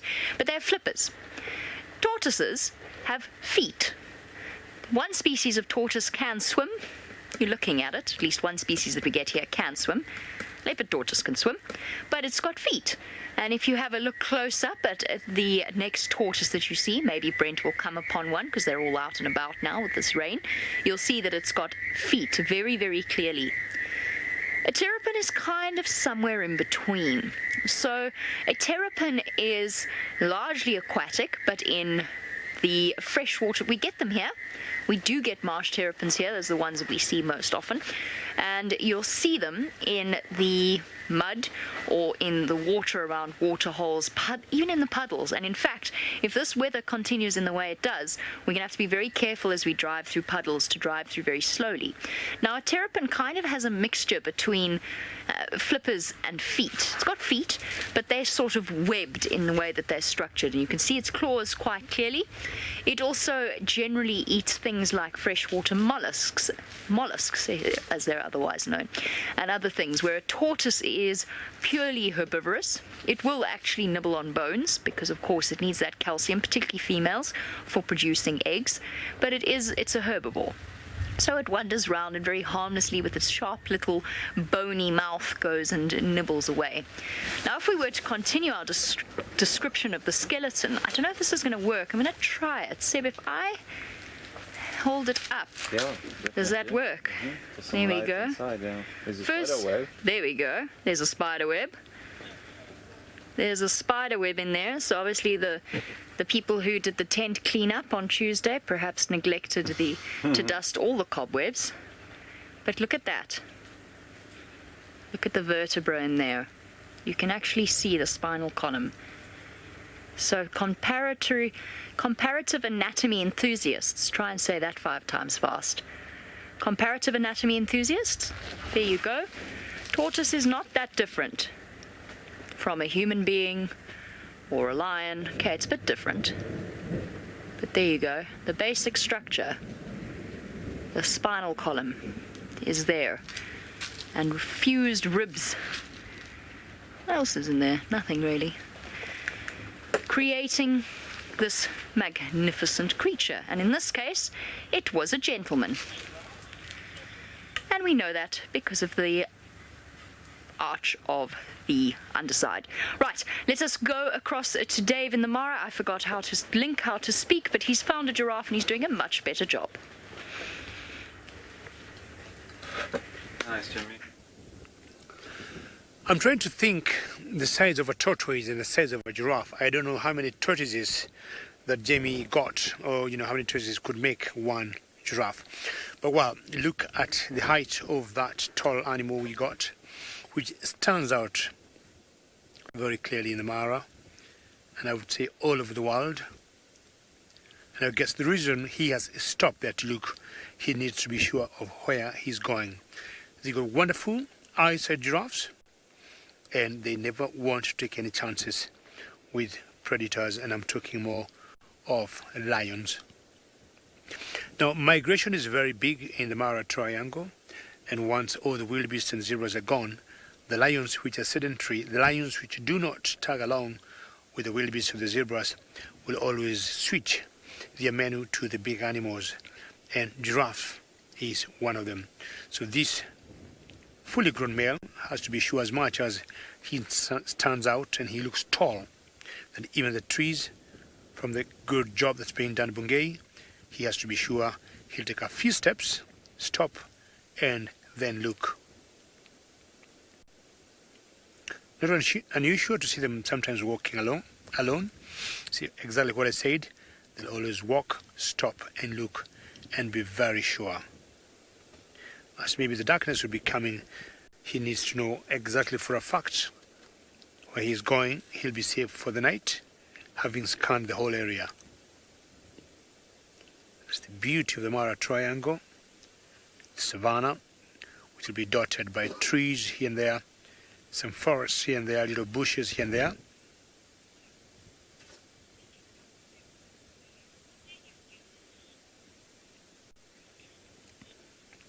Carl Saker was talking about the big five earlier, and you are asking, do we get the small five in the Mara?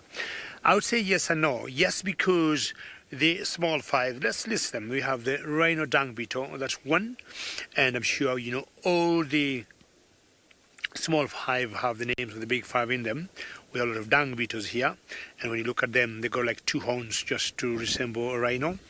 And then we got the ant-eater lion. Is kind of an insect that you'll get making conical nest on the ground. Ant-eater lion. Ant-eater lion, that's number two. Number three, we got particular weavers that we call the white-browed sparrow weavers, or the buffalo weavers. So those are three. And then number four, we got leopard tortoise. We got the leopard tortoise. That makes the list for the number five, and the remaining of the big five, of this big five or the small five now, will be the elephant shrew. So when I said yes, we have those four. No, because we do not have the elephant shrew in the Mara.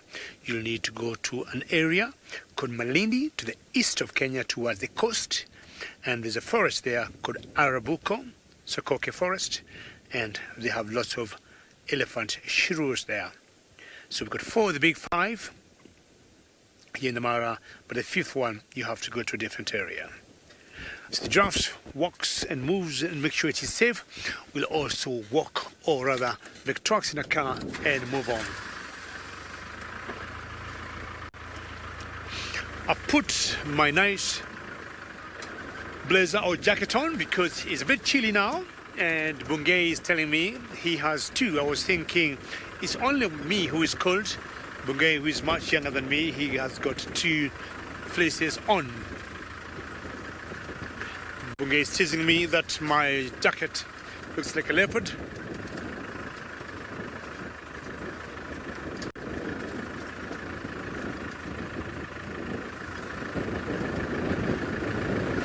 Laura, that's a very interesting question, because the mating or the rutting season for the wildebeest, as you're asking, because they delayed going back, will they also delay, or will they bring down their calves here in the Mara when February comes, if they will not have traveled down to Serengeti? I would say yes, they would, because what would happen is, a gestation period, once it's time to bring them down, it will not matter where they are. And we have noticed once in a while, if they're delayed, they may want to pace up on the migration just to make sure they're in Serengeti by the time they're bringing down the calves, because there's an area in Serengeti, in the eastern Serengeti and the western Ngorongoro Conservation Area of Tanzania, where they bring down the babies, and the grass there is always very short. Here in the Mara, we have the tall grass that we call the red oat grass, but the short grass that you get in Tanzania there, it has been claimed to be very rich in calcium and phosphorus, and the mother will need lots of that after they give birth, have it in their milk for, lactating their young ones. But the small pockets of the wildebeest that do not make it down in Tanzania in the month of February, and they stay here, apparently the same time around, which is either the first week or the second week of February, they'll also give birth here in Kenya. Yeah, but pretty good question there, and to be discussed, because the wildebeest came in rather late this year, and we still have a very big number of them, especially the last 1-2 weeks when we had the short trains coming. Very good. I'll try to see whether I could get different cuts of some other interesting animals, but Brent Leo Smith is trying to get a leopard.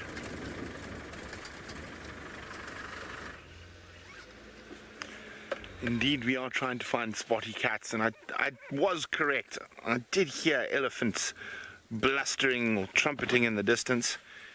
There we go, you can just make them out. It looks like they're next to Mamba Road. So I'm going to have a quick look at Treehouse Dam, and if there's no sign of a leopard in that area, I think I'm going to meander towards Mamba Road to catch up with those Ellies. Well, it seems like for now it's a little bit drier than it was 10 minutes or so ago. Still the odd spot of rain, but it is not heaving down anymore. Maybe it is now time for Hosana and Tingana, Tundi and Co. to come out on the prowl.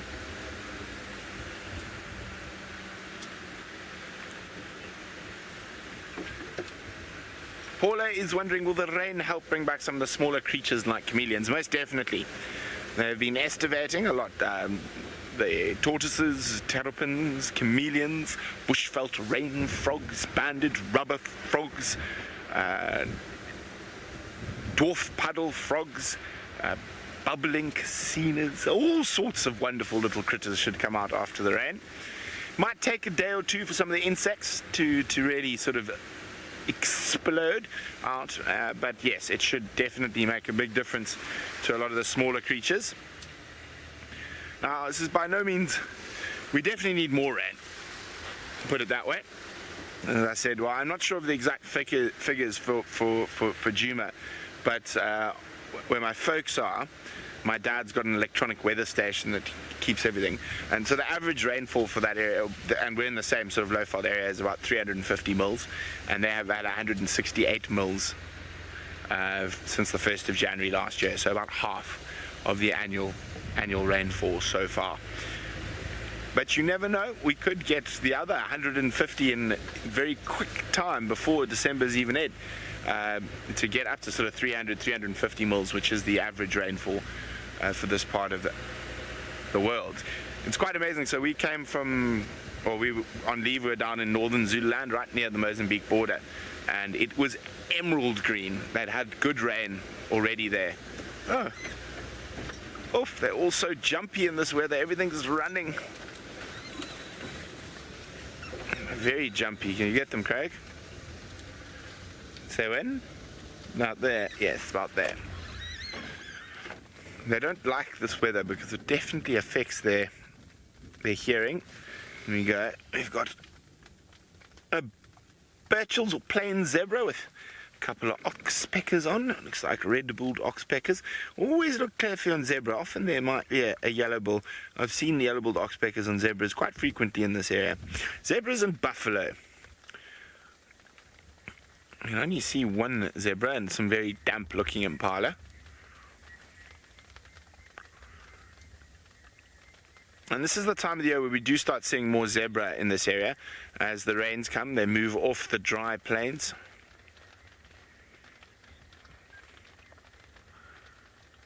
There we go.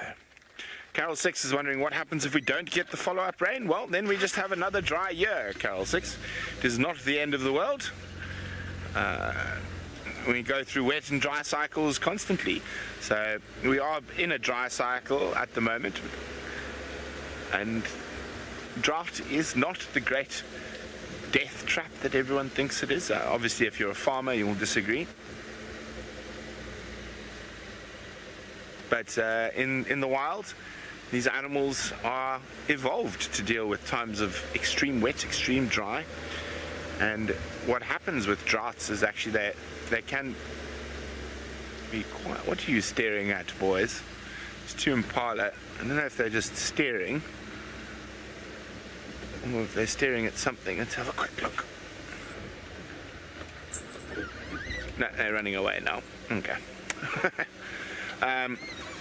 So as I was saying, one of the positives of drought is that it removes all the weak genes or the weak genetics from the gene pool, and only the strongest survive. That means at the end of a drought, when it breaks, oh, baby impala, the ones that survive have got the strongest possible genetics and the best possible chance of survival coming forward. So the next drought that comes can have some quite drought-resistant animals. There we go. Hello, little one. Well, we drove in today, saw quite a few Impala lambs. Following Mom, keeping close. Getting a bit of bath after the rain. There are all legs, little Impalas. Now there's some nonsense stories that are spoken about Impala in particular, about female Impala being able to hold their pregnancies in terms of the rain, which is complete and utter twaddle. They can't. It is biologically impossible. It is an old wives' tale. So if you ever hear anyone telling you that, you should whack them on the head, preferably with a large and very heavy bird book. Something that will cause a bit of damage, maybe rattle around their skull for believing old wives' tales. Ooh, I don't think you guys are going to be able to hear it, but I can just hear some ground hornbills calling as well. Doo-doo, doo-doo, doo-doo, doo-doo.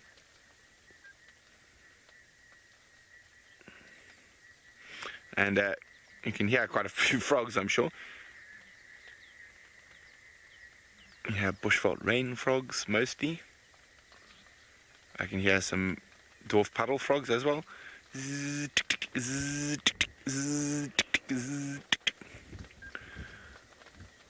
little one, watch out for Hosanna. We're going to keep looking for him, and if no luck, we're going to head towards those ellies. In the meantime, let's send you back to Jamie, who's still talking about Chileans. Chelonians indeed, although I've got a funny, sneaky suspicion they're no longer known as Chelonians. But that's just looking at things in a different perspective. Do you have any idea how uncomfortable that was? Or indeed, how stinky that shell is? Seb thinks I might get an eye infection. We'll find out.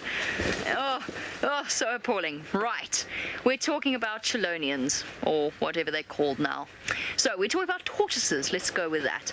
Now, we haven't finished talking about how you tell the difference between male and female, but we'll get into that in a moment. First of all, I just want to point out that we see two different species of tortoise here on Djuma. Now, most of our regular viewers know this, but remember that we do get a lot of new viewers each and every single safari, and that might be a mystery to them as to what the differences are. So this is a Speaks hinge tortoise. The difference, or like a bit bigger than this, but not much, where a leopard tortoise can actually be larger than a watermelon.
And we are back, and we beg your forgiveness for all the gremlins that are attacking us.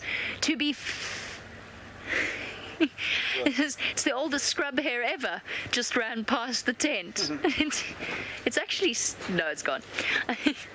Zimmer framing its way out into the wilds of Africa. Right, so I can't get rid of that image in my head now. We're talking about tortoises. I was going to say that we have just survived a serious storm, and the fact that we're still going at all is quite amazing. Right, Speaks flattened carapace, that's the name that we give to the top, which leads us neatly into the discussion about males and females. So you're not looking at the carapace in that particular case. We're going to look at the plastron, which is down here. Now immediately we can tell that this is, I can't actually tell what this is, a young female, I think. Quite a, actually there's a bit of a curve. Quite a flat plastron, but it's much clearer if I look at the leopard tortoises. Here we go. This is a female, quite clearly. Now if I turn it at an angle, you can see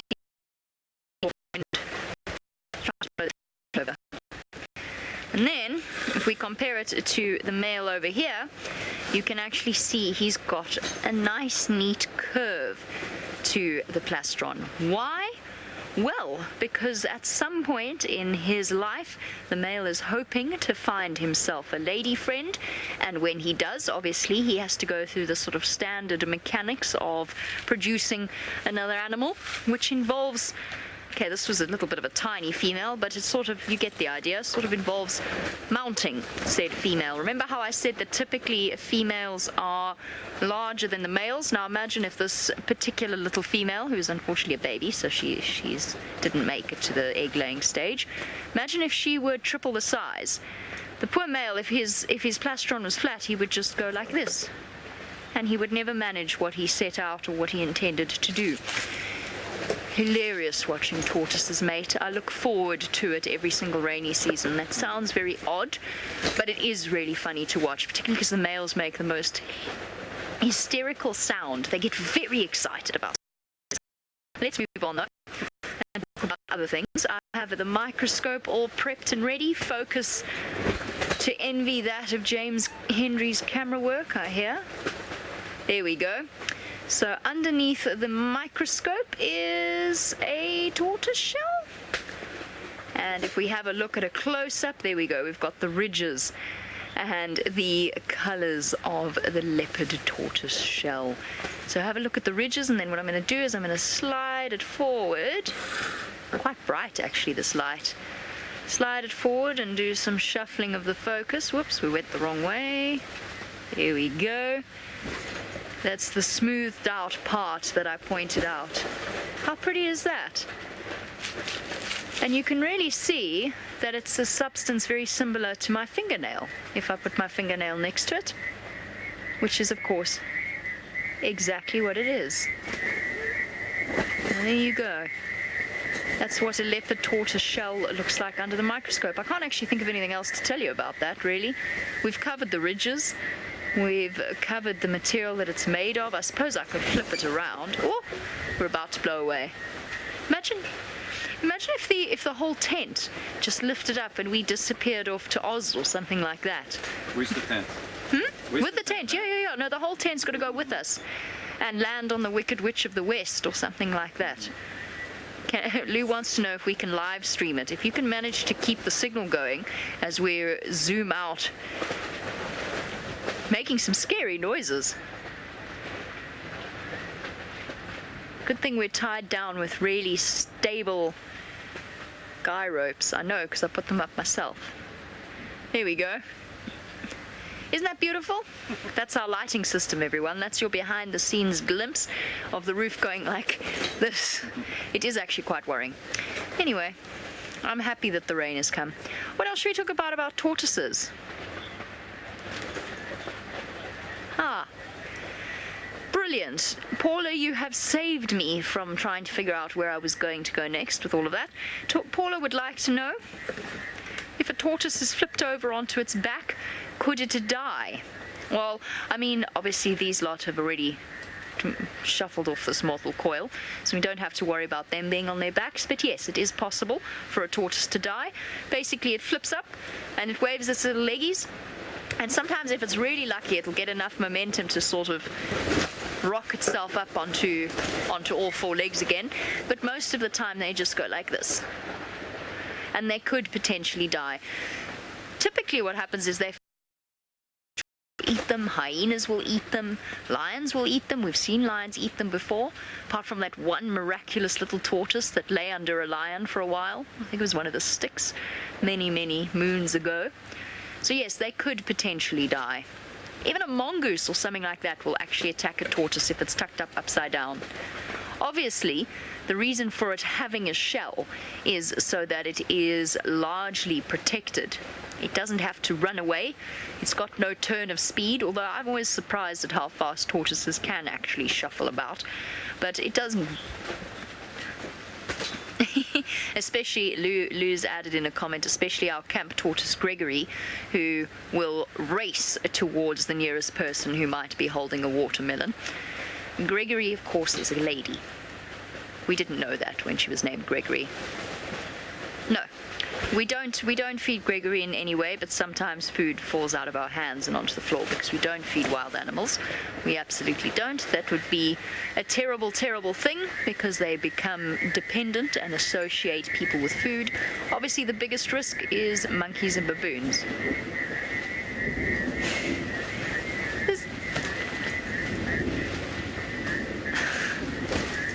Lou would like to know if tortoises can get fat if they eat too much.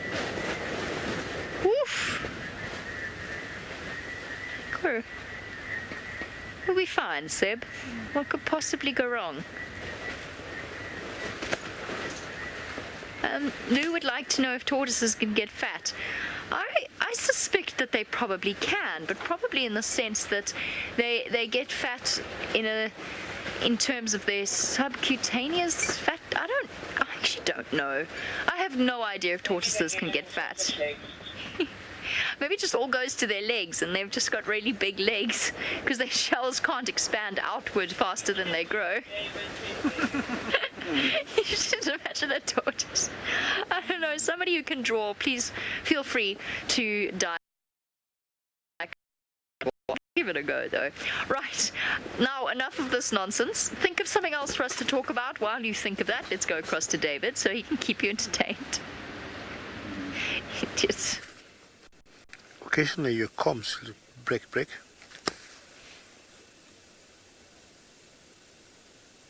Never comes.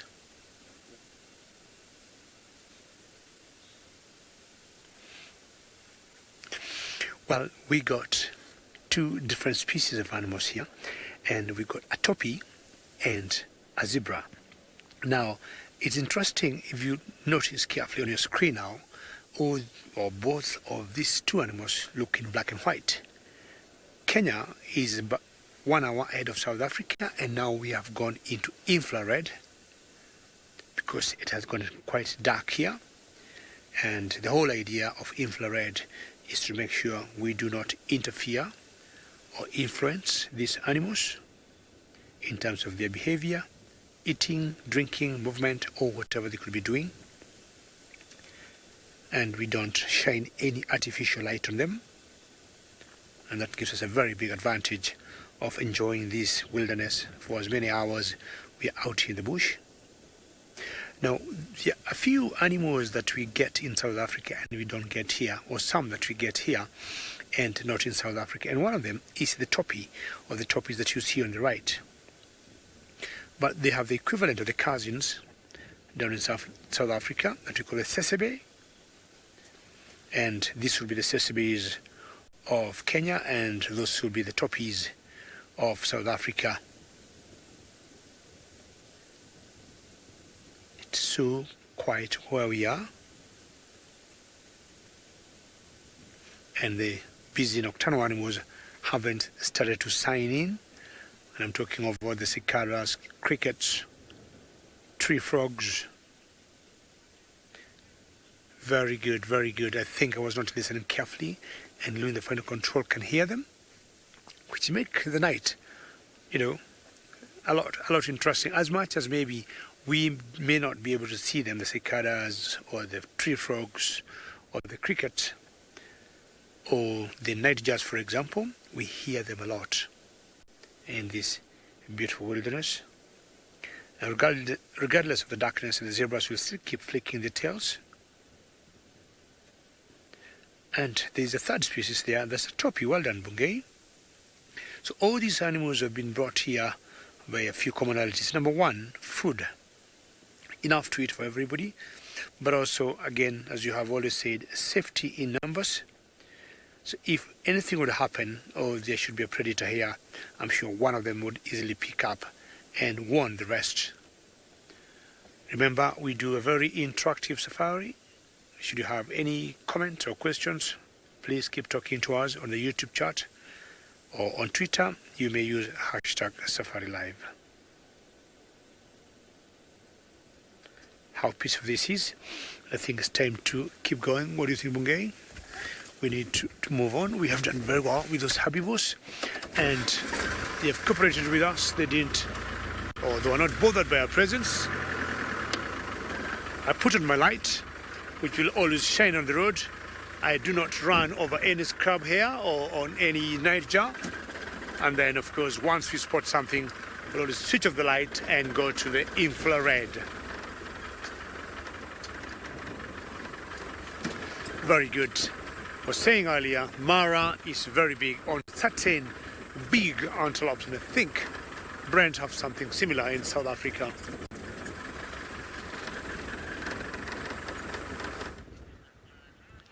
Well, we've got howling wind and wildebeests, but if we look carefully, there are two tiny little wildebeests.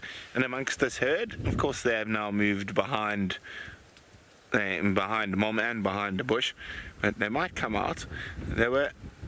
Everyone's a bit nervous, well, all the animals, wildebeest included, with this incredibly strong wind that's gusting at the moment. So the rain stopped, but there is a howling gale.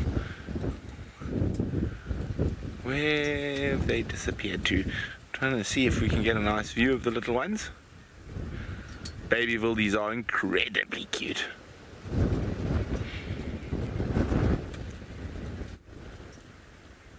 Nice big herd of wildies. 1, 2, 3, 4. 21. Just under 30, not including the little ones. We see this a lot at this time of year. The wildebeest and zebra move into this area from the basalt plains where they've been feeding during the winter months.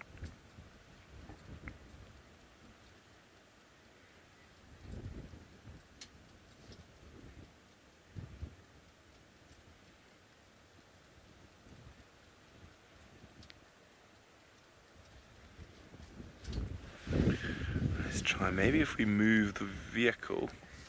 Little one's having a lie down there. There we go. Maybe they'll stand up. Come on. Stand up, little one. I know it's cold and windy, but you don't want to get left behind. The other little one's going to come through from the right here, Craig, following. Oh, it's right behind Mom. It's going there now. Right behind Mom. Let me just move forward. They seem to be keeping the little ones well protected behind the adults. Let's see if we can get a better view through here. Oh, this wind.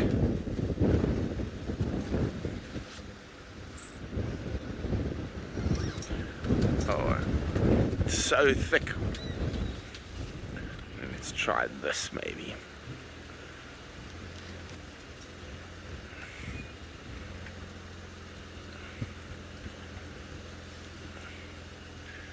I say, with this wind they can be a bit jumpy.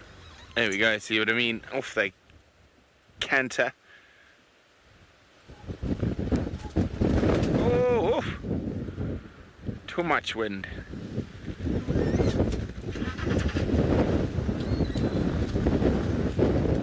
Oof.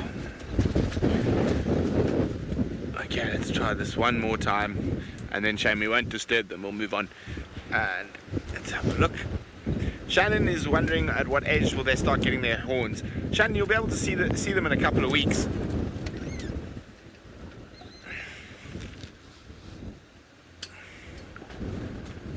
They're just keeping the babies behind the adults. No shame. I think they're a bit nervous. We're not going to disturb them in this wind. It's going to be a long night. If you're a wildy, maybe one last chance. Got in there, Craig. Oh, they just keep moving at the wrong time. Let me just try. There. And then one steps in the way. Here we go. well, there's a bottom and a little head popping through there. You can still see they've been born in the last couple of days, maybe even yesterday. Umbilical cords are still attached. Hopefully they'll move out into quarantine as it gets darker, and tomorrow morning we might be able to have a better view of them. But for now, shame. Let's not harass the poor wildies. As I say, they're going to have a long and stressful night if this wind continues. And everything likes a baby wildebeest: lion, leopard, cheetah, hyena particularly. So I'm going to go have a quick look for those elephants, although I fear they might have moved a bit far, and then maybe head towards the hyena den as it gets a bit darker.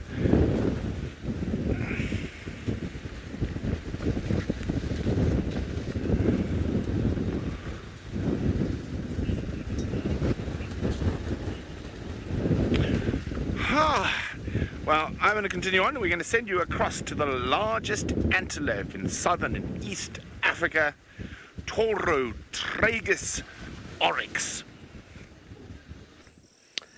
Well, Brent, I'll give you a bit of pressure. You've been away on a break for quite some time, so make sure when you're coming back you exit us with some predator, a predator that could be interested maybe to come and devour a huge antelope like this that's just looking at us, called the Eland, which happens to be one of the largest antelopes, or the largest antelope we got in Africa. My guess to me it could be a male because of the huge dewlap that he got under his neck. And we have always known elands, when the wildebeest and the zebras migrate, we also get big numbers of them walking or moving together. Big, large animals, but from a standing point like where he is, he can jump a whole 4 meters high. And having spent the better part of the day eating, it's time now to chew cud. And this is one of the advantages of the ruminants. They are always able to eat and eat, then stop and then regurgitate what they have eaten and rechew it again. And other herbivores like the zebra don't have that advantage. Flicking the tail, always very important. Sometimes we have bought, they are always letting the predators know, I'm alert, don't try and come around and get me. Or should they have any flies? In this kind of coolness of low temperatures, the flies to me do not become as active as they would be when the temperatures go down massively. They tend to slow down and they attach themselves to some glass blades or some warm places on the ground of the soil, maybe until tomorrow morning. And maybe we're going to keep quiet for a few seconds and hear either some cicadas or some crickets in the background.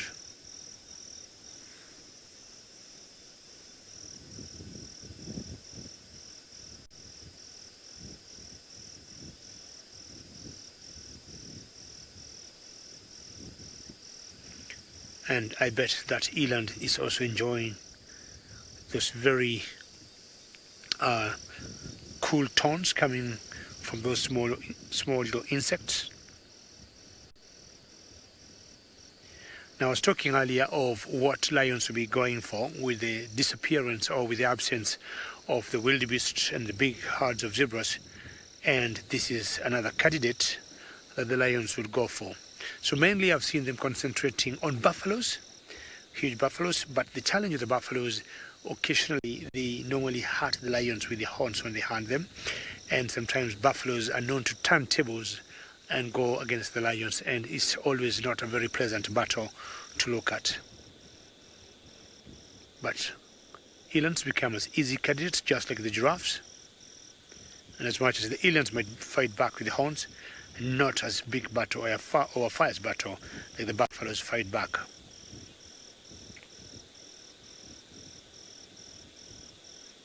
Tamira, good question. And do all the animals' eyes glow in infrared at night? I would say a 95% yes. I'm not trying to remember any animal whose eye will not glow, including mine, Tamira. So let me say 95% yes. The other 5% I'll try and find out. But I think 95 is a strong number, or a strong percentage. All eyes should glow in the darkness using infrared because of the retina in the eyes. You can see him just chewing the cud. These elands, when they get very old, and more so the males, when you hear them walking in the darkness and you don't even hear when they thump on the ground, you can hear their knees when their cartilages or tendons get torn, and I think the bones always tend to touch each other. You can hear like a click sound. So I might switch off everything I have here, the infrared and all the lights, and if the eland would pass very close to me and my eyes are closed, I could tell 100% that's an eland, because you get that click sound from the knees, or like metal. That's not as good as the way I'd want it to come out, but that's what you hear from the knees of these animals, and more so in the bulls. But also we have found out the dominant bulls will have it much louder than the other bulls. So you've got 5-10 bulls in an area, and there's the actual main one. He got a bigger click than the rest of the bulls in a particular territory, just again to show some dominance in terms of mating rights and controlling the territory of the females.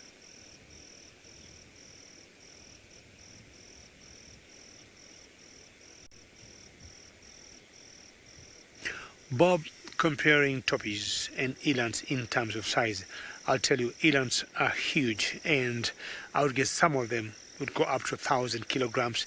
Tortoise could be anything 150 kilograms. So the elands could be like four or 6 times as heavy as the tortoise. Tortoise are pretty small, and elands, especially the male, could go up to a range of 700 to 1,000 kilograms in weight. The only one big difference, Bob, between these two species of these two antelopes, these guys are very big jumpers. And very surprised, Bob, because in general, elands are always very skittish. Anytime you'll stop and the camera operator will put it on frame, they normally take off. Maybe because of the darkness, he's being quite cooperative. But we have known tortoises out here in the wilderness being very shy. And being large antelopes, it doesn't, make a lot of sense to us, because when you see smaller guys or small antelopes, Bob, like the tortoise or the sesebes, they'll always stick around and you'll see them just grazing and not worried either by people. But elands, to me, are the most skittish big antelopes we got around.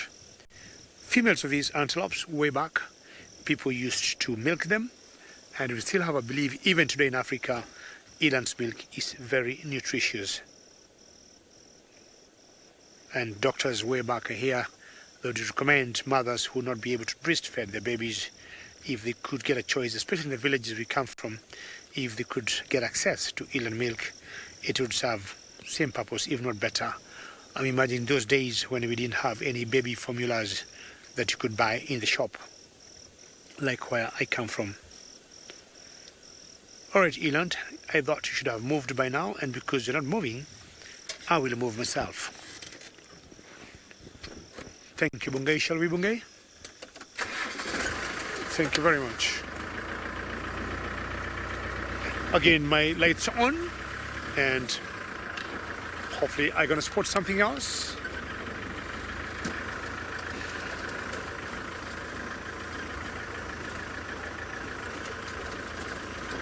Alright, Jamie, I know you're still hiding in the tent. I can see you. What are you looking at now?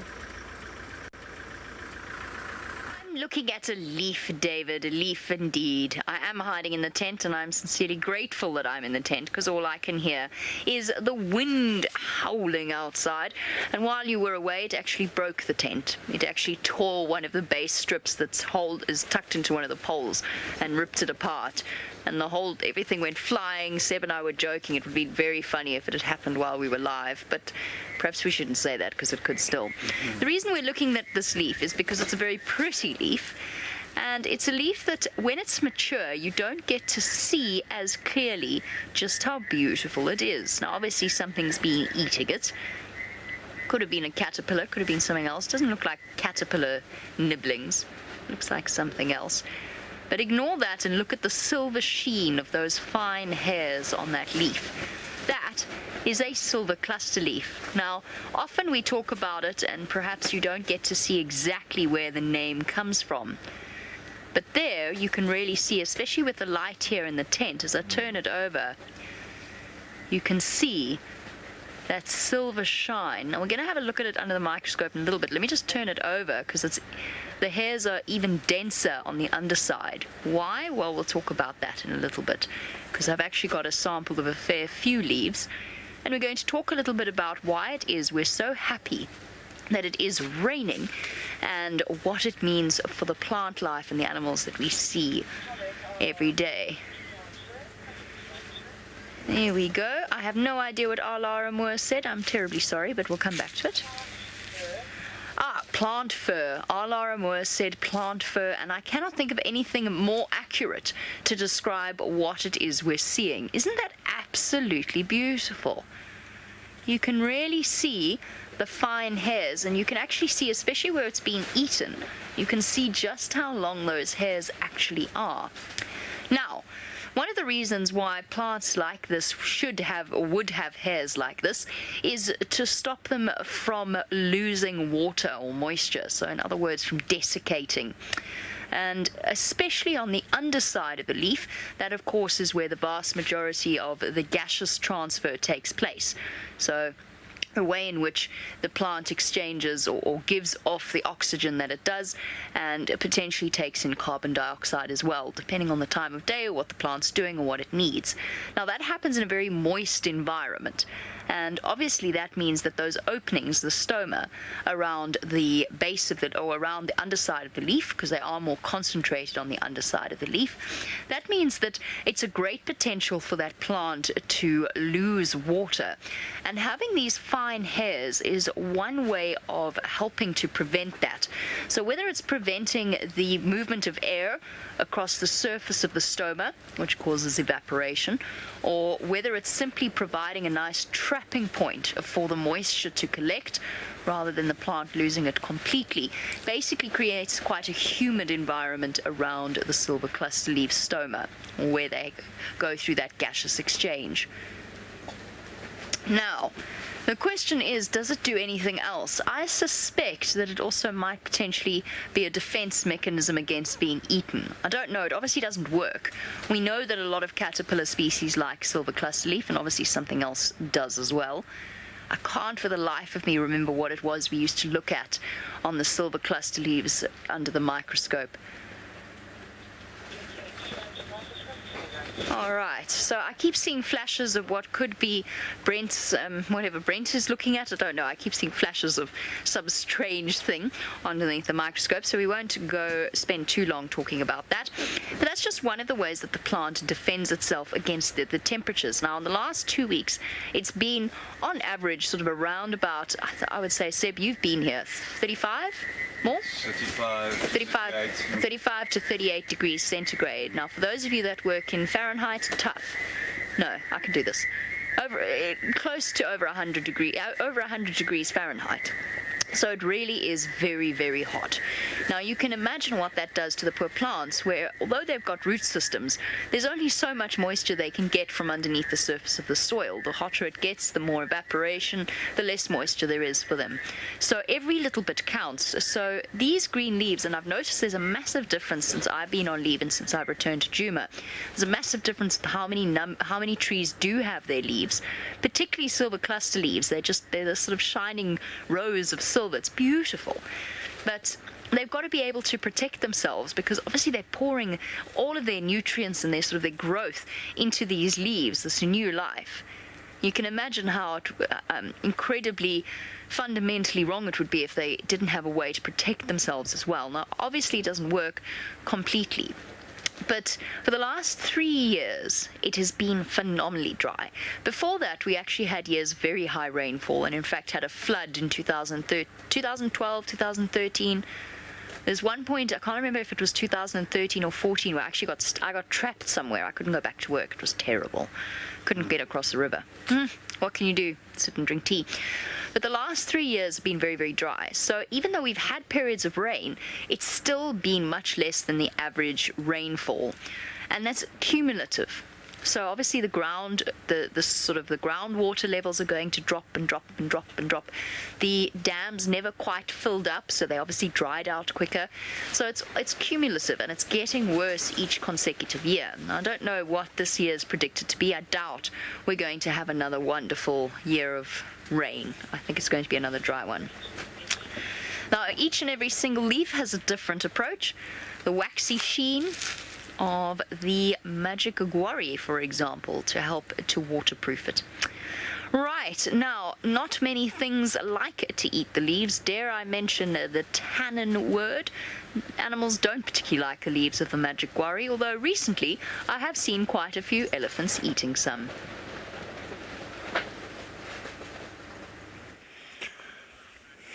Well, the ellies, when they have a choice, won't feed on the guaris, but they do when they're desperate. But they'll be loving this little bit of cool weather. However, the wind is not an elephant's favorite thing, so we're not going to try to get too close to them. And we'll just let them feed away up on the hill. Elephants in this windy weather can sort of react quite badly, or just quite quickly change from being very calm to not so calm. Like all other animals that are not predators, they don't like the wind. Well, you can see, unless you're a swallow. Well, I suppose there are predators that eat insects, sort of. There's some nice big cows in this herd. There we go, you can see something's upset them a little bit. There's some tails out. I don't know which one you're on there. Those there just looked a little bit upset about something. Could be a young bull moving in. And two of those females looked like they were about to get upset with something. It's not us, we're quite far away. Paula is wondering what leaves are the most nutritious for various wildlife. Well, Paula, it completely depends on the time of the year and what is available. But as a general rule, the most nutritious is grass, with its high sugar content. And when we have normal rainy seasons, the summer months, the rainy months, 80% of an elephant's diet will consist of grass in this area, with only about 20% trees and shrubs. And during the drier months, that changes, and they'll feed 80% of trees, shrubs and leaves, and only 20% of dry grass. However, in an ecosystem like the Mara, where David is, you'd probably find closer to 80% all year round of what the elephants are feeding on is grass.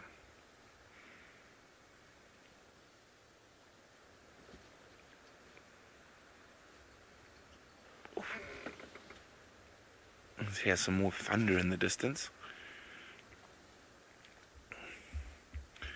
I think as it gets darker, we're going to leave these ellies be. These are the same elephants we saw from, oh, look at a little one playing with his trunk, from a great distance across the other side of the valley. And we managed to catch up with them.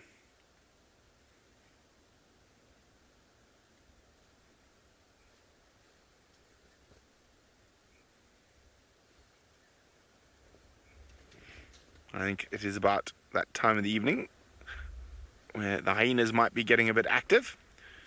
So I think we might head in that general direction to see if there's any activity at the hyena den.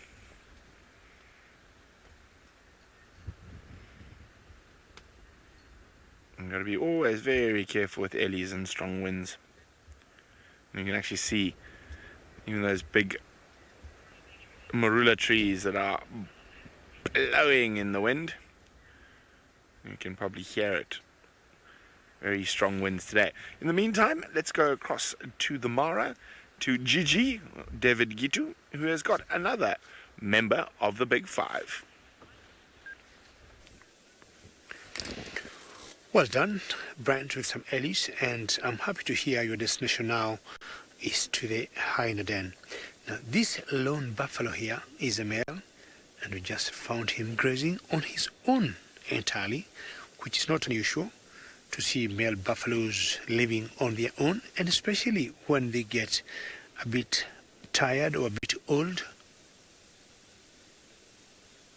Of all the species of the animals I know in Africa, it's in the buffalo kingdom or in the buffalo species of buffaloes where once the males start getting tired, Either the females will show them the door, or the buffaloes will choose to be away, and the younger buffaloes will remain in the herd. We have always talked of the Big Five and how they coined, the phrase the Big Five, being the most dangerous animals, or the animals that were hunted most way back during the hunting days. But for me, in my village, if I have a choice of all the animals in Africa and the animals I do not want to deal on or with, on one-to-one, it's the buffalo I don't want to deal with. They're very unpredictable, and especially the males. They get very grumpy, and they have always known, even today in my villages that I come from, you might see them at one point, then they'll disappear, then they might go around and then still come for you. We've got many times where the ladies will go get or fetch some wood fuel, and they'll always say they have to go in groups, or they have to go clapping, or they have to collect some small little pebbles or stones or boulders and throw in a little thicket they cannot see very well, or just shout. So that should there be a buffalo, it will move away. If you get one that will be lay in a small little hole that's mud wallowing or something, they tend to blend in very well, and that's what has hurt many people in Africa, because they just look like the part of the hole or part of a bush, and when you get close to them, they can easily hurt you.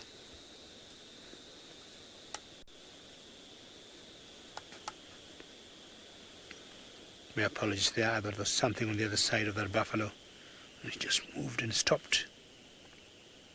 You see the magic of infrared and all the small insects, be they moths that are just flying on the screen there. I just hear him getting the grass out, just cutting the grass. See the wrinkles on his neck, which definitely indicate he's an old male.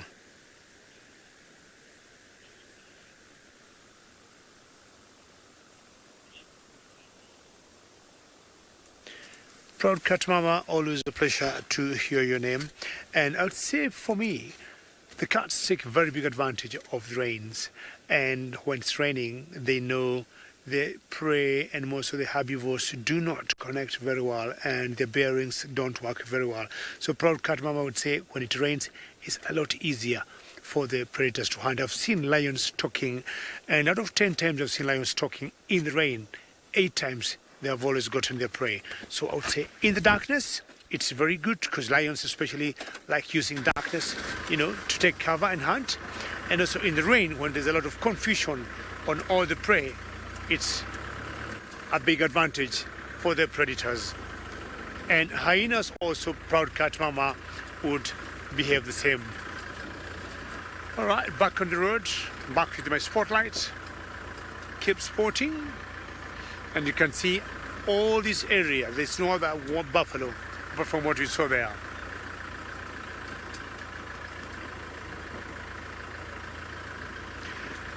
Jude, we have seen sometimes when buffaloes meet a pride of lions, if they cannot face the fully grown lions, they tend to go and trample on the cubs and kill them.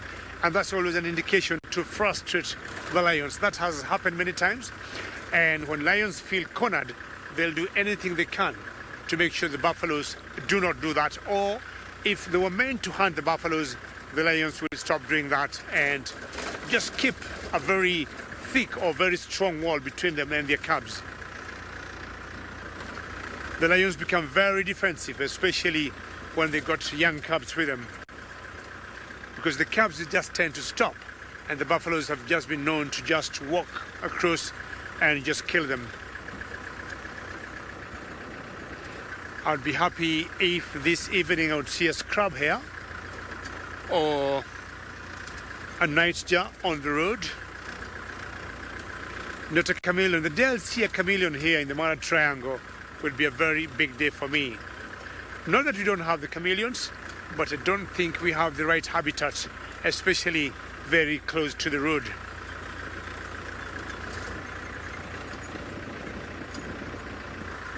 Very good. I keep now looking for the nocturnal animals, And I think Jamie Patterson is not leaving that tent soon.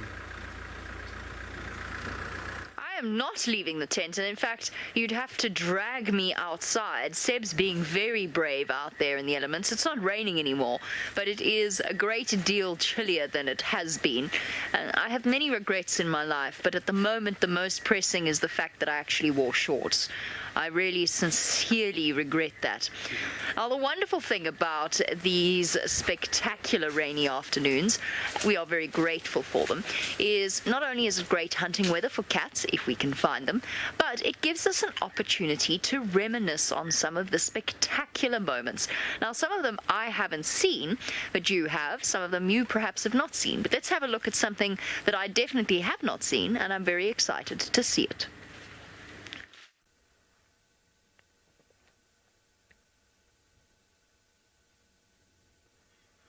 Good morning, everybody. Welcome to the Mara Triangle in Kenya, where we are currently with a very boisterous bunch of zebra stallions, a little bachelor herd of boys that are biting and kicking and body checking each other constantly in shows of dominance, in sporting contests to see who is the stronger, honing skills, which will be very important when it comes to defending one's ladies once becoming of age.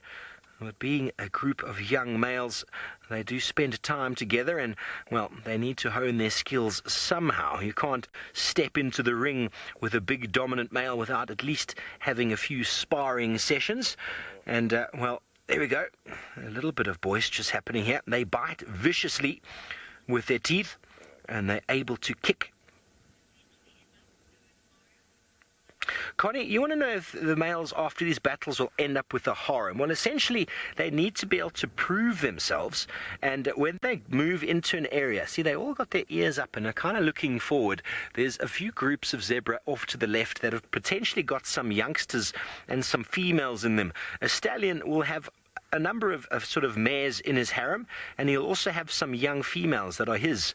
And basically, one of these males might approach him and give him a little bit of a runaround and prove to him that he's a big enough and strong enough stallion to be able to look after his daughter.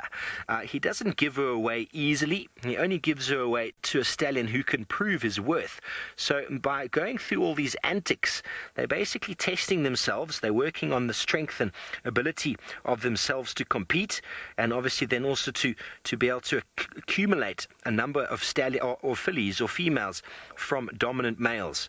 Obviously, the dominant males don't want to keep their young daughters in their harem because they're not going to breed with them, but they want them to go off to a strong sort of male, very similar to sort of human society. I suppose many dads out there wouldn't mind wrestling the son-in-law to be to prove whether he is capable of looking after his daughter. It's kind of one of those things you would like at least some strength to be shown. And these are very important lessons for zebra to be turning around. MD, you want to know if they kill each other accidentally? Well, there's no such thing as accidental, I suppose. These big male zebras will definitely deal serious blows to each other. They can kick each other quite heavily in the head.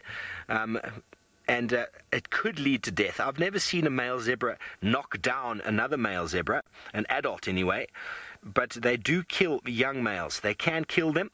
Stallions don't take too nicely to youngsters hanging around.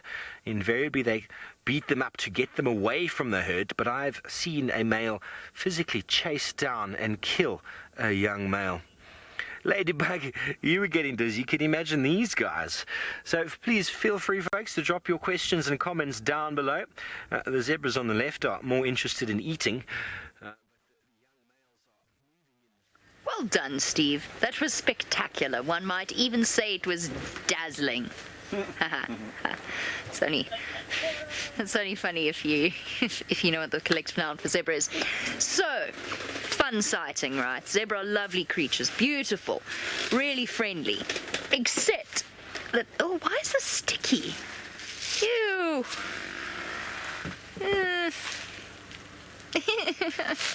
That's disgusting. What's just a long face? Well, yeah, why the long face? Well, your face would be long too if you were deceased and sticky. That is really disgusting. I'm so glad. I must remember not to touch my face until I've washed my hands, because I really don't know what that is. Zebra are not nice creatures at times to each other. So that was a playful-ish learning experience between two zebra stallions, or actually several zebra stallions, as they practice the skills that they will one day need in order to be able to compete for a harem, or the beginnings of a harem. Now, zebra have these spectacularly sharp incisors that actually serve as a very powerful, potent weapon when it comes to their battles with each other and with other predators as well. Now, they don't look very sharp, and of course the zebra's missing its bottom jaw, and to be honest, oh no, it's not, it's there, I'm too scared to touch it. Now, those teeth don't look very sharp, but when you combine it, I'm going to get the bottom jaw. With the bottom jaw, those of you with horses, if you have ever been bitten, oh, this one's sticky too. Have you ever been, I wonder, you know what it is? This is going to make everyone's day. It's not honey, is it? Or is it just really badly... No, it's not. I thought maybe the Mopani bees had made themselves at home in this hollow too. Because they do like our giraffe skull. So I thought perhaps it might be. Anyway, it's kind of gross. Moving on. So if you combine the two jaws, you can actually see just how unpleasant a zebra's bite can be. And I was saying that those of you who have horses will know what a horse bite feels like. Now, you can take that as even worse, because I have been bitten by both a horse and a zebra in my life, and I can tell you that the zebra was a far more excruciating experience. Snuck up behind me and grabbed me by the shoulder. I was lucky. I managed to squirm out of it before it managed to really take a chunk out of my shoulder. A long story. Not a very nice zebra. They can do serious damage to each other. Now, Brent had our group of guides with him on a drive on Torchwood not so long ago, and he got to witness a fight between two stallions, a very serious fight. And the abdomen of one of the stallions had actually been ripped open almost entirely. And you can even get to the point where you've got quite a disorganized zebra. In other words, the stomach lining has been torn open to the point that the organs come out. So they can actually be extraordinarily savage in the fights that they have. They can kick each other, and they bite each other, and they do serious damage. But it's not just the stallions. The mares will do it as well. Now, I've seen it in the past. They're horrible to foals. If a foal makes a mistake and goes to the wrong female, she turns around and stumps it with her hooves, or occasionally turns around and bites it. And you'll often see squabbles within the females, and particularly, I wonder if it's connected to whatever those black things are in there. You see them there, see? I'm slightly disturbed. Those look like eggs, maybe.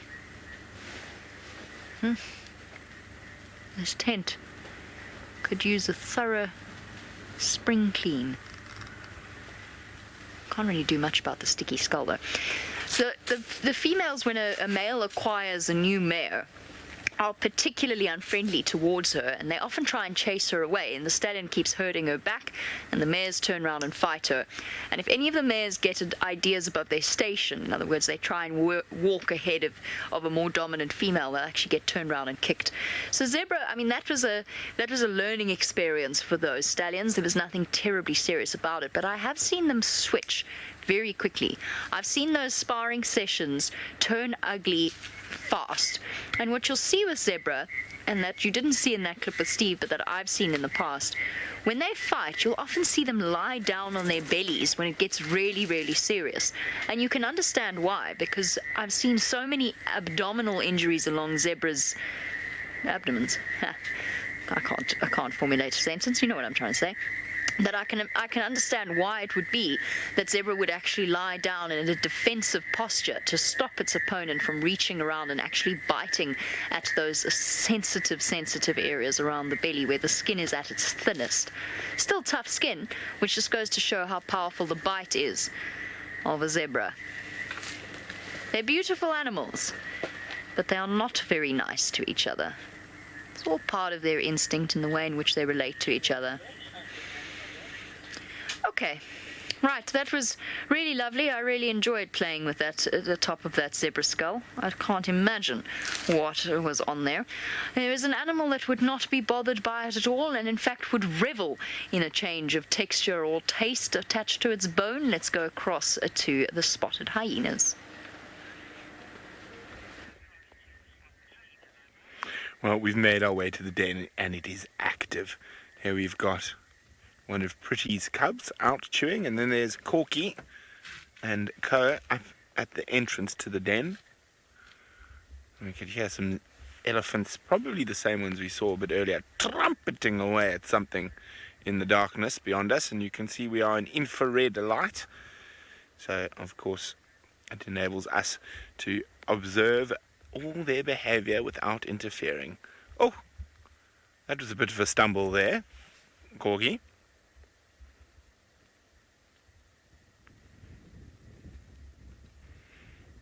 It's wonderful to have these guys permanently back. Oh, where are you off to? Trouble? Disappeared round the back of the den. And I'm not 100% sure who the second female is who's here. It could be Pretty. I haven't been able to have a good look. There she is. Oh, listen. Trish, thank you very much. Trish says it is Pretty. Oh, here come the Troubles. They're running towards us here, right next. There we go. Hello, Trouble. 1. Where's Trouble 2 gone?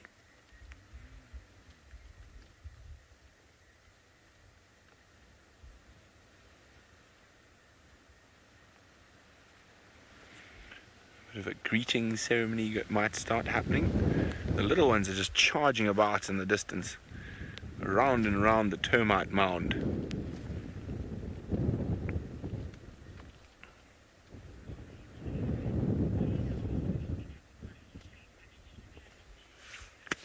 Lauren says hyena are fast becoming my favorite to look at out here. Well, it looks like we're all going. Oh, there's another one.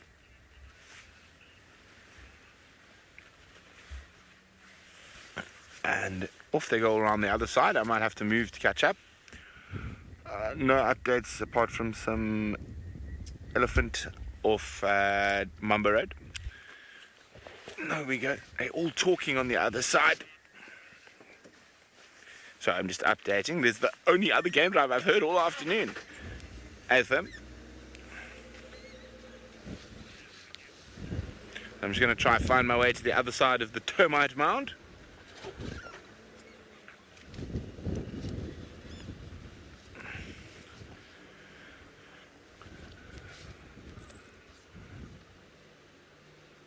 It's always fun reversing with the covers down. Reverse by touch. I'm only kidding, of course. Have a look first. Just going to try and find a way to the other side of the den without driving too close to it. There we go. This looks acceptable. This is old Tingana's termite mound. I've got many a photograph of him sitting on top of this very termite mound. This is his favorite route. This big animal path that's in front of us here is his favorite route from Treehouse Dam. Oh, there are the Troubles. Oh, big games going on this side of the termite mound. Watch. As we get there, they'll all go to the other side of the termite mound. Murphy's Law.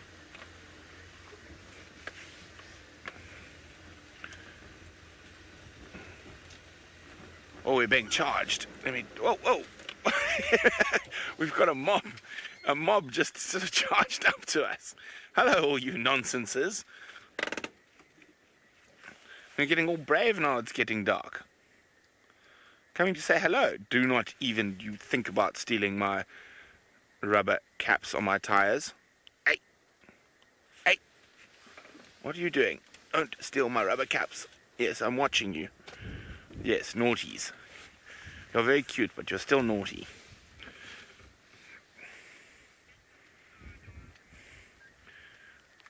Oof, that one's still there? No, we're going to charge off. No, you haven't finished giving us a good sniff yet.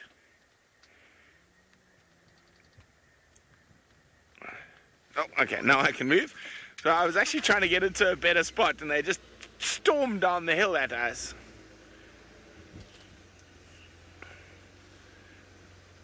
Okay, let me just get us into a good position here.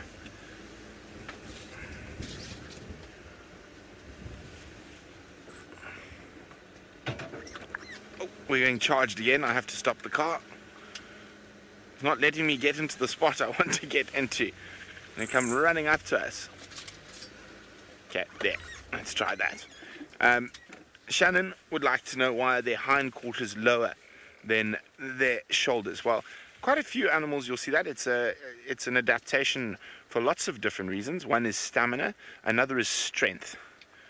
Okay, we are now being surrounded. We've got literally hyenas on all sides. We've got pretties two to the left. And Corky's here in front of us. And Corky and Pretty right in front of the vehicle as well. Oh, they're going to call right next to us.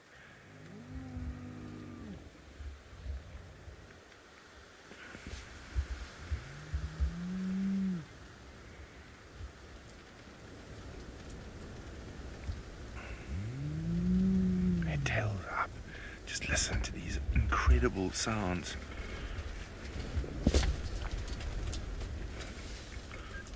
That's a bit eerie, isn't it, when they look at you over the bonnet?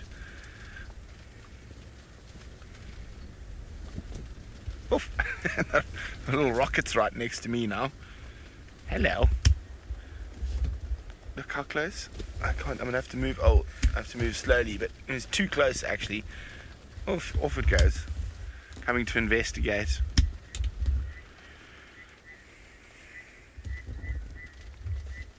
Are absolutely fascinating creatures.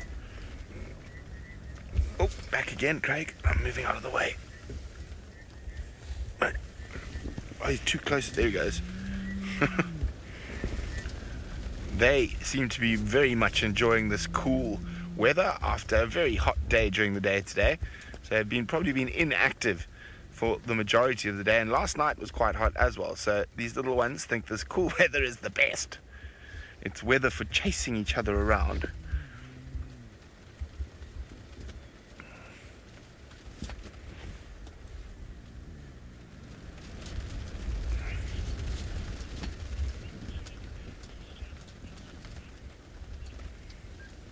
Minamu is wondering when hyena cubs will start whooping. Oh, off we go! Oh, behind the cover. Sorry about that. I'm going to have to move again. Minamu, probably around as they get closer to a year old. Oh, I'm trying to just carefully. It's quite difficult. How's that, Craig? We've got the little ones running over there. I'm not 100% sure, Minamu, to be honest, but if I had to random a guess, Jamie might know exactly, but I'd say probably between 6 months and 9 months old, they might start whooping. They'll make whole various other sort of sounds, almost chittering and whatnot. Oh dear, I think the moms are about to head out on the scavenge. The little ones are still playing. They might get told to go home now.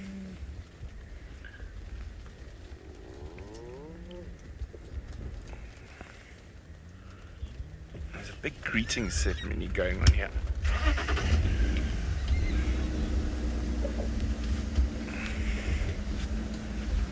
How's that, Craig? Okay, so there's quite a big greeting and talking ceremony going on. I saw some anal pasting happening a bit earlier.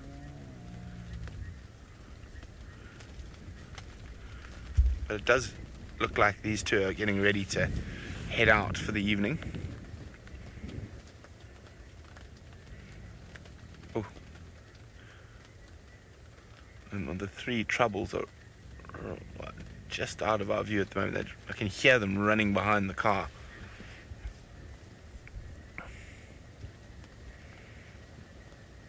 Now, that wildebeest herd with those little babies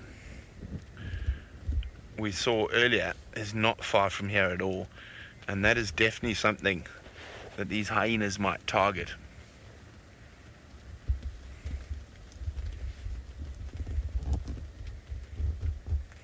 Charge, charge, charge! Non-stop charging. Others are just off the front here. There. Oh, Ooh. Okay. Just keep. Oh, listen to that. Like, big greeting ceremony. Now, I'm going to try get one last view, but I think they're going to head off to go out hunting, and the cubs are probably going to go.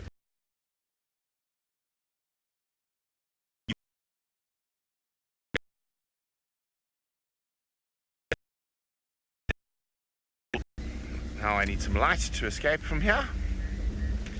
The adults have moved off in that direction towards the southwest, and the cubs scurried back to the den.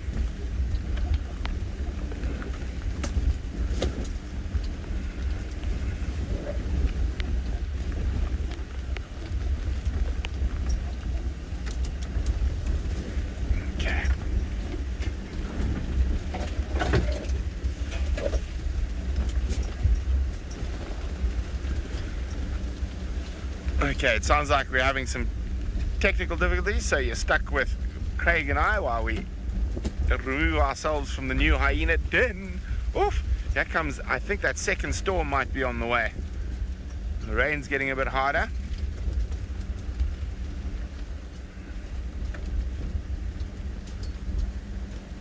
And there's lightning on the way. As I said, we're right between these two big storms, and it seems like the second one is going to hit us shortly. But in the meantime, let's send you all the way back to the north in the Mara with Lion.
Well, apologies about the gremlins there. These are things that will happen. But see how close this lion is walking. Just next to the car. I can just see a palm on the paws on the ground there. And she's just moving, and I don't know where she has gone. And for those who have joined us before, I want to move forward a little bit because I think all of them are coming now. Look at this. How beautiful is this? For those who are with me, or of those who are joining me now, this is the Olololo pride. They're always about 16 while together. And just like the hyenas that are with Brent and the cubs getting so playful, many predators will always be more active when the temperatures have gone down. And two of these were eating a baby zebra 2-3 hours ago. And they're doing a lot of roaring, a lot of calling.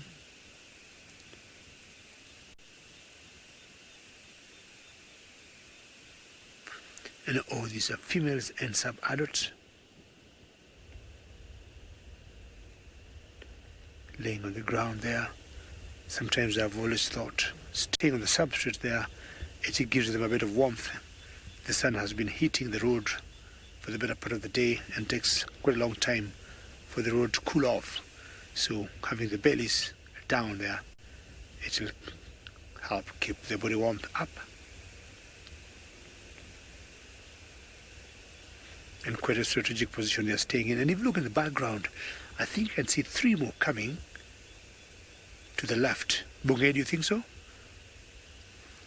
I can see in my monitor 3 more females coming to join